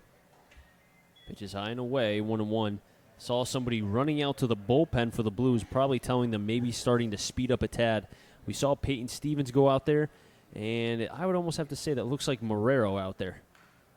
Foul back 1-2. Now, wouldn't that be something if Marrero came out, back-to-back UConn players? I did see Tommy Hughes' number out there as well. Hughes, Marrero, and Peyton. So the Blues have some options out there to decide, depending on who they want to go with here in this one. All three good right-handed pitchers. 1-2 to LaRocca. Swing and a miss. Coe with the K. And it came at a good time. That time the curveball looked good. Well, Coe buckling down, his defense. A 3-base error to lead off this 7th inning. He gets a strikeout there. Gets some mojo back. Maybe he could find a groove and, who knows, work some magic. First pitch is high, 1-0 to Lucier. 1 for 2 is Noah Lucier. Runner on third on the air from the right fielder, Orzechowski. 1-0. Foul back, 1-1. Now, after this next pitch, we'll get a couple score updates from the FCBL pertaining to the standings as the FCBL season is winding down. On deck will be Attiles, double deck Deegan. Dwayne playing behind the bag at third, Reynolds pinching in. The 1-1. Off the foot, and it'll be foul. 1-2. Those score updates in Pittsfield. Brockton puts a 5 spot up in the 8th. They take an 8-3 lead over the Pittsfield Suns. So Brockton, the winner of that game, will get a share of first place. It looks like Brockton 6 outs away from a win. And then in Westfield, the Worcester Bravehearts lead that one 4-1. They're in the top of the 8th, so they are also 6 outs away from a victory. And Westfield could be playing spoiler here for the last couple games of the season. 1-2. Curveball high, 2-2. Yeah, we know Westfield is 12 back. So, while everyone else is at least within 3.5 games, so. 2-2. Curveball inside, blocked by Lasky, 3-2. It seems as if they'll be playing more spoiler than anything, trying to just ride out the end of this year. A tough first year for a franchise, as expected, though. Never easy to do well in that first season. Trying to get the building blocks, if anything. 3-2 to Lucier. Cold strike 3. Lucier down on strikes. And Coe, as you said, Matt, he is buckling down back-to-back Ks after the error. Lucier not happy with that call. We mentioned a couple innings ago, Coe, his one flaw in this game really has been not being able to locate inside to right-handed batters there. Paints a fastball on the inside half of the plate to the righty. Great job by the UConn product. Curveball in for a strike, and you know what? We didn't see the curveball much up until this half inning. He's finding it. And you know what? Sometimes you have it, sometimes you don't. Right now, he has the curveball. Attiles at the plate, down the count, 0-1. Chopper, 5-5 hole. Maves ranging back, he slips. And there won't be a play. RBI for Attiles. That'll be his 13th of the season. Scoring is Aaron. It's 2-1. And a hit there. Tough luck. Buddy Dwayne not being able to make the play, going to his glove side. Maves backhands it deep in the 5-5 hole. Even if he stayed on his feet, he would have had to make an absolute missile of a throw on the money to get Attiles running down that first base line. Obviously, I'm sure he would have loved the chance at making that throw. It did rain a little bit south of here earlier. I don't know if it rained exactly in Bristol, but if it did, I'm sure that grass is still a little slippery. Deegan at the plate. Coe. First pitch, swing and miss, 0-1. That will go down as an unearned run to Coe, as the error was committed by Orzechowski. Scoring on the play, as I said, was Aaron. RBI for Attiles, his 13th. And it does look like the ground, or the dirt rather, is still a little bit wet. 0-1. Pitch is high. Lasky won't throw, 1-1. As you said, Matt, it did rain in different parts of Connecticut. I know it rained in Naugatuck. It rained in Waterbury. It rained in Cheshire a little bit, so different spots did get rain here today. 1-1, runner stays. Pitch gets away from Lasky, and Attiles will get to second on the wild pitch. Blues are first in the FCBL on wild pitches, and that shows right there. As it looks like Marrero still warming up in the pen, but not to a catcher. As Jordy Shiner now going out to talk with the big left-hander, Garrett Coe. As Buddy Dwayne going out there as well. You know what? Let's bring the entire infield. Everybody come in. Good crowd here today at Muzzy Field as it is superhero night. Everybody wearing capes and got their face painted. Got some, balloons. I was going to say blow-up balloons, whatever you want to call it, but Blow-up balloons, as if balloons don't blow up. well, you know what I mean. Chris, we got 2 games tomorrow, dude. You going to be able to do that? Oh, 100%. I'll be fine. Playing my game at 10 o'clock in the morning, and then I come here right after. Hucking the heavy 74. Take you 450 dead center. You said that when I posted the picture, too. Yeah, I'd probably take you about 4.5 feet dead mound. Whatever. Pitch outside. 3-1 on Deegan. With Blandini, who did commit an error, but has made a couple nice plays defensively, could come up to at least tie this game. As Coe wants different signs from Lasky behind the plate. Coe gets the sign from his catcher. 3-1 to Deegan. Inner half of the plate, 3-2. And Matt, I see you shaking your head yes. That's a great spot. I've said it a couple times now. This umpire is giving you the low half of the zone. That's a great spot to live. And he's finally found the inside half of the plate to the righties. Great spot from Coe there.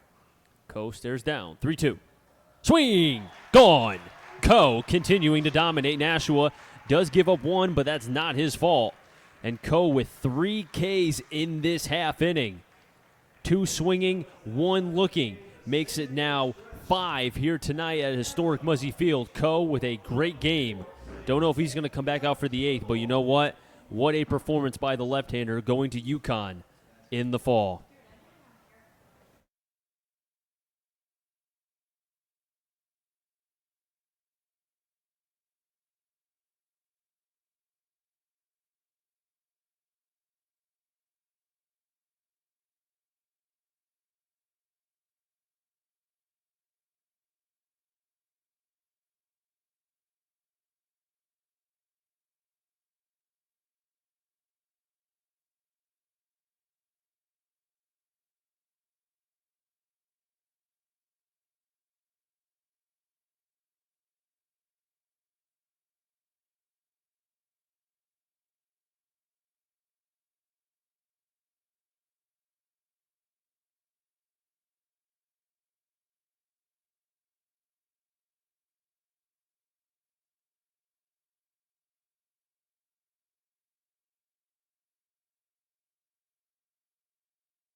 New pitcher on the mound for the Nashua Silver Knights. It will be number 17, Jimmy Fay, 6 foot 195 from Trinity College, a sophomore, and he's a local kid, Danbury, Connecticut.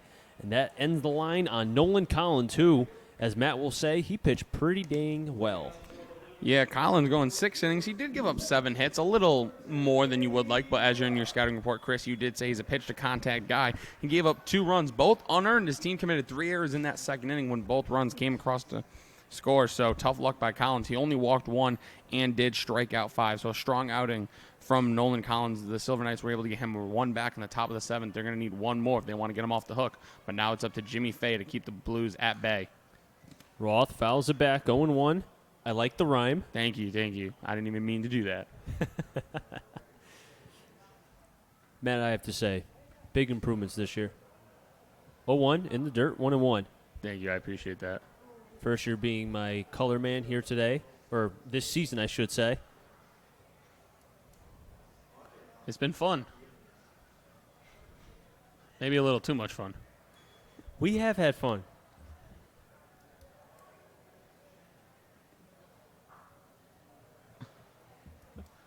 As now we're going to get a couple meetings going on, one at the mound, one up the first base line between Roth and Riscotti, first base coach for the Bristol Blues. I wonder if Aaron was maybe crossed up a tad.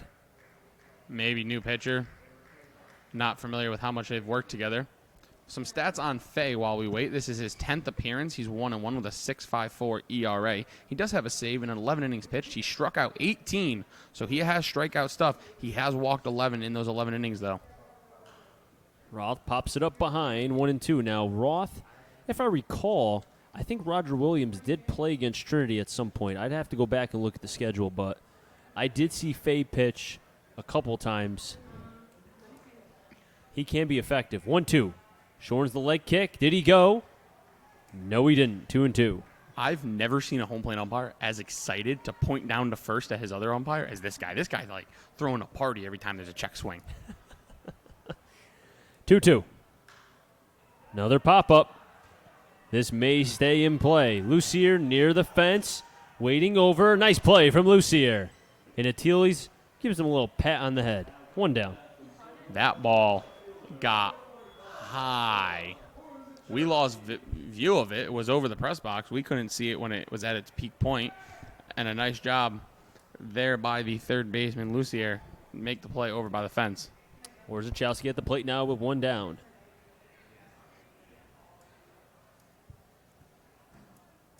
The first pitch. Orzechowski pulls the bunt. Foul. The Blues have left 5 runners on base coming into this 7th inning. And I've not seen a signal yet from the bullpen, so Coe could be coming out for his 8th inning of work.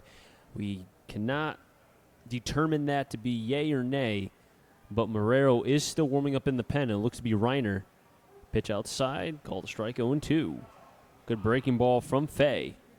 So Marrero could be in the pen until if somebody gets on for Coe, then Coe would be taken out.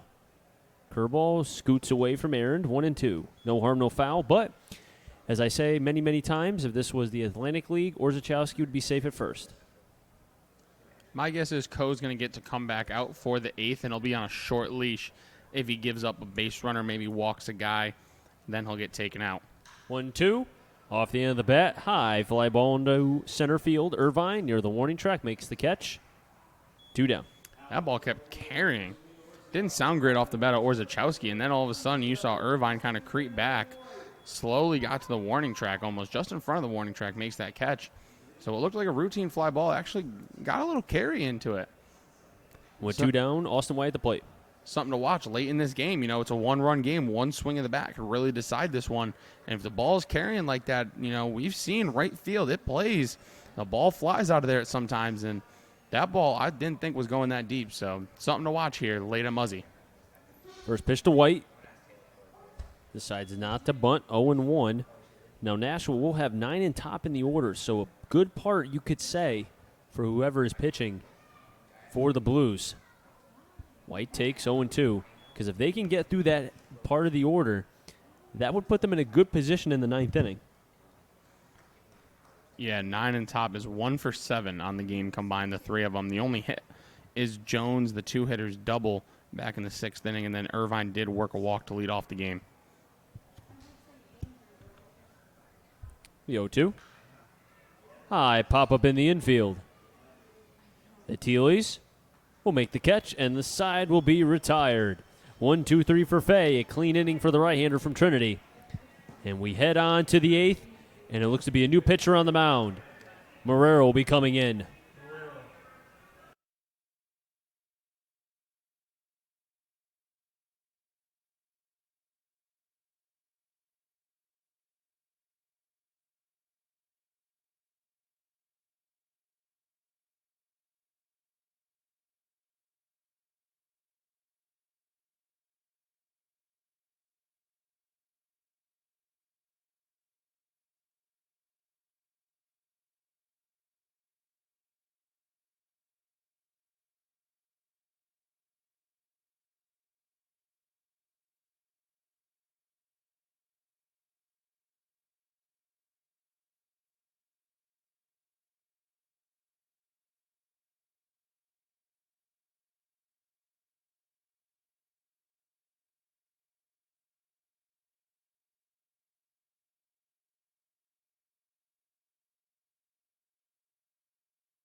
Back here from historic Muzzy Field, we enter the 8th, a very timely game, just 9 o'clock here in Bristol, Connecticut. 2-7-1, leading 1-4-3. New pitcher for the Bristol Blues, Andrew Marrero. One UConn pitcher hands it off to another, Garrett Coe. A spot start 45 minutes before game time. Told he's starting. Goes 7 strong innings, 4 hits, 1 run. Not his fault. It is unearned because of an E9. He did walk 2, struck out 5. He looked great from the get. Coe really dominated these Silver Knights, and now it's Marrero's turn to try to get at least 3 of these final 6 outs that the Blues need to get another win. Marrero, 0-0 with a 11.25 ERA, does throw a heater, but the biggest thing is we've seen Matt many times, throwing strikes. Throwing strikes could be a problem for Marrero. He's got to be consistent. He does have a little bit of a funky windup as he delivers the 1-0 pitch. And there for a called strike, evens up the count, 1-1. And I want to clarify, I'm not talking about balls and strikes because he only has 2 walks in 4 innings, so it's not, atrocious, but it's quality strikes. Not pitches down the middle, but making sure you're hitting the corners and going wherever the catcher is being placed. 1-1 pitch, big daddy hack from Blandini there on the 1-1. Moves the count to 1-2, and that, Chris, as you're pointing, that's a quality strike. That's a good pitch because it's a high elevated fastball with a high spin rate. They won't touch that. The 1-2. Called strike 3 on the outside corner. Marrero dotting the corner. Call him Van Gogh. Painting that outside part of the plate. Blandini can't believe it. 1 away here in the 8th. Let's add that to another strikeout for Blues pitching. That makes 6 now tonight as the top of the order, Ben Irvine at the plate.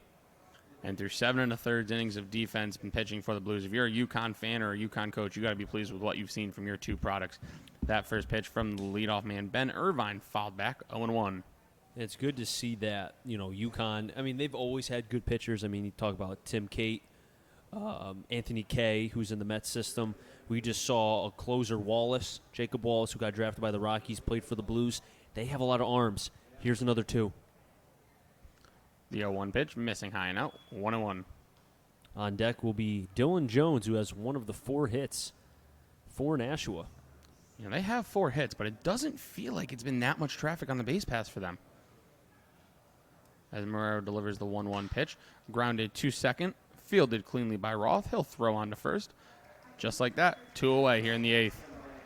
Dylan Jones stepping up now, and so far a good start for Marrero right now.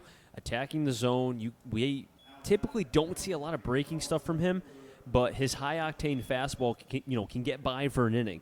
But the question is now, it's a 2-1 game. Nobody is warming up. So does Marrero go the 9th, or are we going Spencer Fox in the 9th? Or closer by committee, as we heard Jordy Scheider tell us a couple days ago. I think if Marrero can get a 1-2-3 inning here, you let him roll out for the 9th and maybe have somebody lightly tossed just to be ready just in case. But, I mean, from what we've seen through 2/3 of an inning, Marrero, outside of that weird set he does, has looked really good. The 1-0 pitch. Missing low and out. 2-0. I can tell you I've never seen a setup like that. Almost like he's, shimmy shake dancing. You always say the lefties are a little weird, but there's some weird righties out there. Yeah, I'd have to agree with that. I think it's just a pitcher thing. It's his routine. 2-0 pitch. Fouled first base side, 2-1.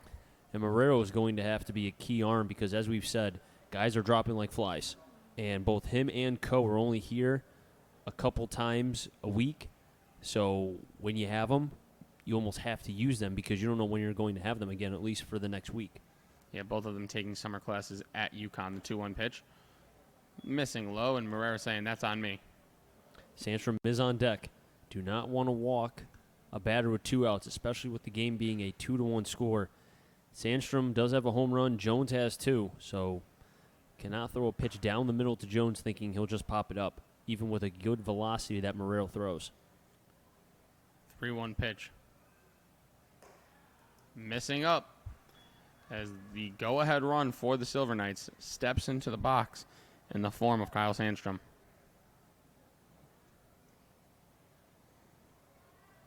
Sandstrom 0 for 2. Fly out and then grounded out back to Coe to end the 6th. Sandstrom, a left-handed batter, has a home run, 17 RBIs, 32 walks on the year. And I mentioned it in the bottom half of the seventh. It seems like that ball's flying out to right center. So got to be careful here if you're Marrero. Good job there getting ahead with the fastball. 0-1. Nashua has only left 2 runners on base this entire game. Jones leads off first. Pitch inside for a ball, 1-1. And that's a test to how good this Blues defense is. 3 double plays. So, yes, they have 4 hits. They've walked, I think, now 3 times. I want to fact check myself before I confirm that. The 1 error, the 1 right. That cost them a run. The 1 error and right and 3 walks. But 3 double plays has helped them, the Blues, that is, limit how much traffic there has been on these base paths. That pitch just misses. 2-1 now to a very dangerous Kyle Sandstrom. Blues will have 2, 3, 4. Beal, Miller, and Dwayne in the top of the 9th. Or rather, correction, the bottom of the 8th. Don't get ahead of yourself, Chris. We still got more baseball left. Just a little bit. The 2-1 pitch from Marrero. Skied into shallow left center. Coming in is Beal. Sliding, making the catch is Christian Beal. Marrero works a strong 8th, and the Blues are 3 outs away from a victory. But first, they get a chance to add some insurance. Nashua goes down fairly easy. No runs, no hits, no errors. 1 man left. We head to the bottom of the 8th. Blues lead 2-1.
Back here from historic Muzzy Field. We're in the bottom of the 8th.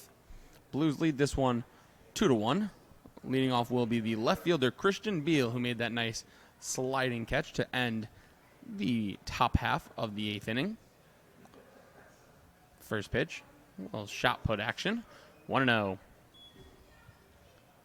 Fay back out for his second inning of work in relief of Collins, who went 6 strong, 2 unearned runs on his name. As Beal takes a big cut there, evening up the count 1-1. If this score stands, Collins will be tagged the loss. Cole will get the win, and it looks like it will not be Marrero pitching the 9th. As Beal, up the middle, fielded, throw on to first is high, and Beal will reach on the E6 by Achilles. A wild throw by the Knights shortstop, and Beal, the leadoff man, is on. Well, Achilles, we've seen a couple of nice plays from him, but it looks like there's certain times where, in that situation, we saw the base running blunder that he had, now the throw. Honestly, even with Beal's speed, he had enough time where he maybe could have waited a second, but an errant throw probably rushed himself a little bit too much, and now the Blues have a runner in scoring position, as it looks like Peyton Stevens is warming up in the bullpen for the Blues. Chris, who's that with the leg guards on catching him? That would be Lasky. Nope, no it's not. That's 34. That's the lumberjack, Casey Bass. Oh, my gosh. Casey Bass is catching. Casey Bass is warming up the closer in the bullpen. Where's the other 2 catchers? Who cares? This is what we're here to see. Now I need it in the game. The 1-0 pitch to Miller. Beal's going. Throwing out to second. In time. A good throw from Jack Aaron behind the dish as he waves goodbye to Christian Beal. A little Bates on Bates crime right there. Now we have Casey Bass on camera catching. That makes Matt very happy. I'm more worried about Casey Bass catching in the bullpen than I am what just happened on the field. Well, he let a ball get by, so. Oh, come on. Pitch up and into Brandon Miller.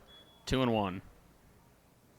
In the book, caught stealing 2-6. Aaron, a good throw. Got Beal by quite a few steps. 2-1 pitch to Miller. Missing inside. Count will run to 3-1 now. And now if you're Miller, he's got a chance to add some insurance with one swing of the bat. 3-1, you should be sitting fastball here. Probably going to get a good pitch to hit. And a good spot there from Fay.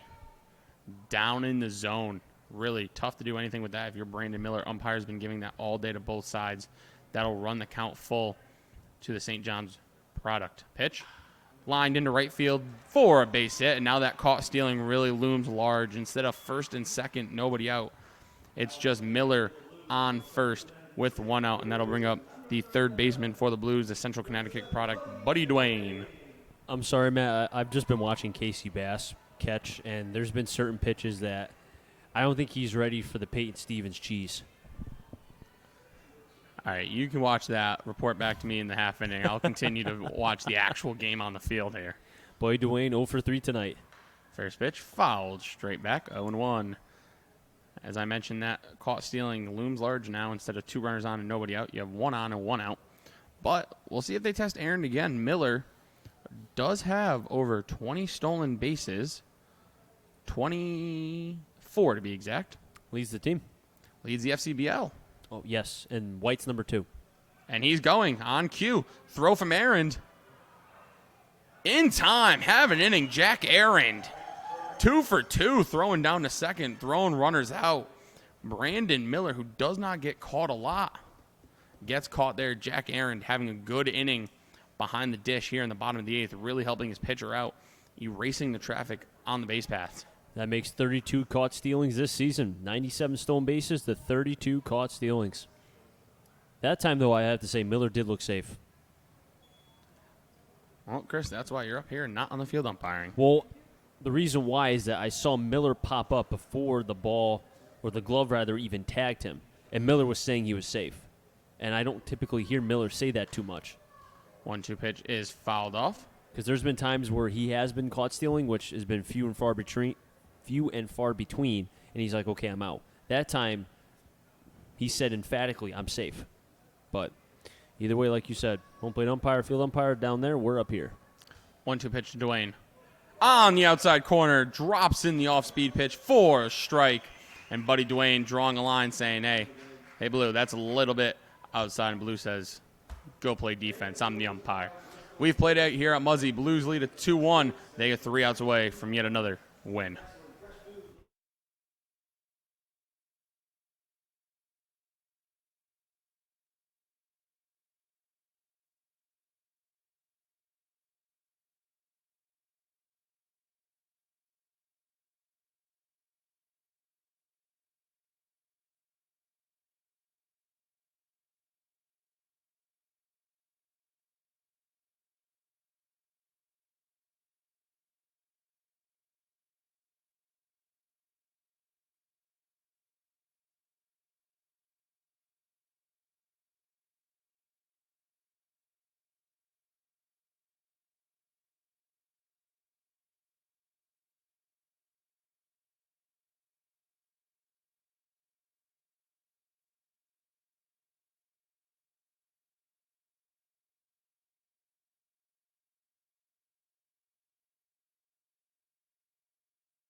Look who's up to the plate. The guy who threw out 2 runners.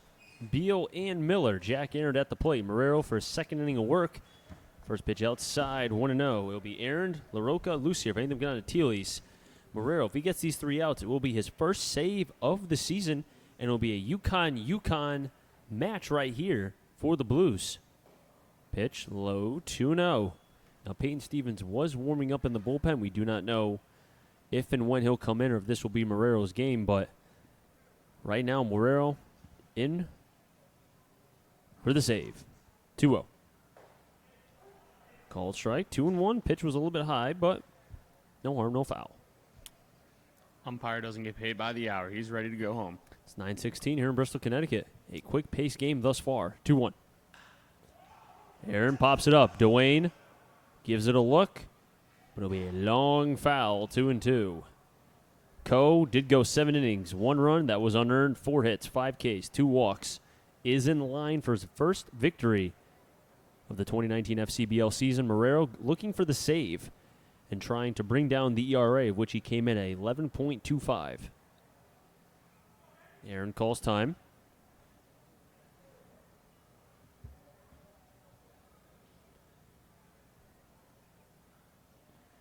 Aaron taking his time now, trying to throw Marrero off. Marrero gets the sign from Lasky. 2-2, fires. Aaron sends a liner foul. He was on the heater. And I think now this Nashua team knows that a fastball is coming because we really haven't seen too many off-speed pitches from Marrero tonight. Yeah, he was ready for that fastball inside, just turned on it, ripped it foul. 2-2. There's the first off-speed pitch. Gets a ground ball over to Roth. He fields. 1 down. And the Blues are 2 outs away.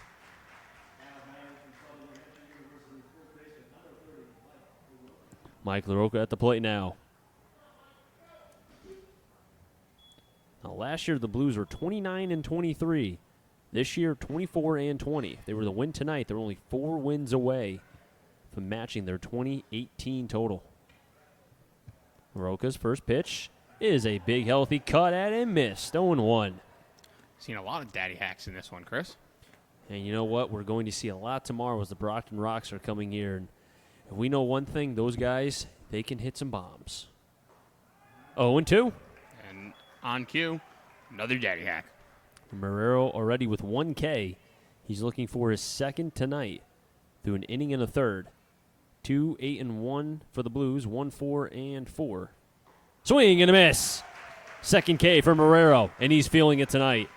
You know what I like to call that? Good morning, good afternoon, and good night.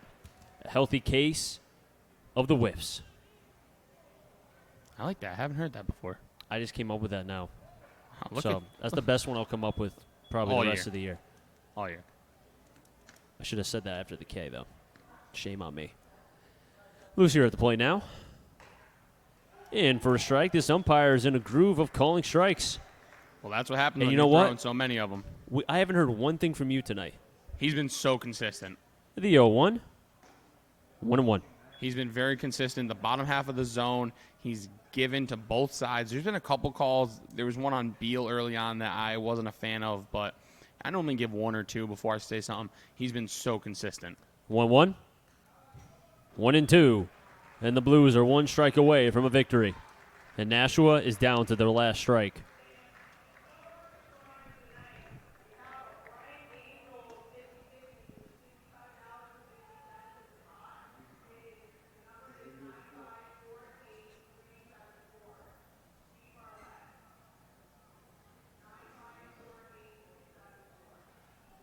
Marrero nods his head yes to Lasky. 1-2. Swing and a miss. The sword swing.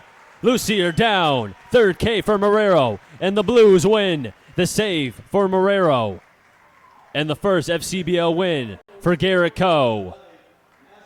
And the Blues improve to 25-20 on the season. Nashua drops to 2 games below 500. They're 23-25. A very manageable game time of 2 hours and 13 minutes here at Muzzy Field. The Bristol Blues, another victory over these Silver Knights. They're feeling good. A great victory.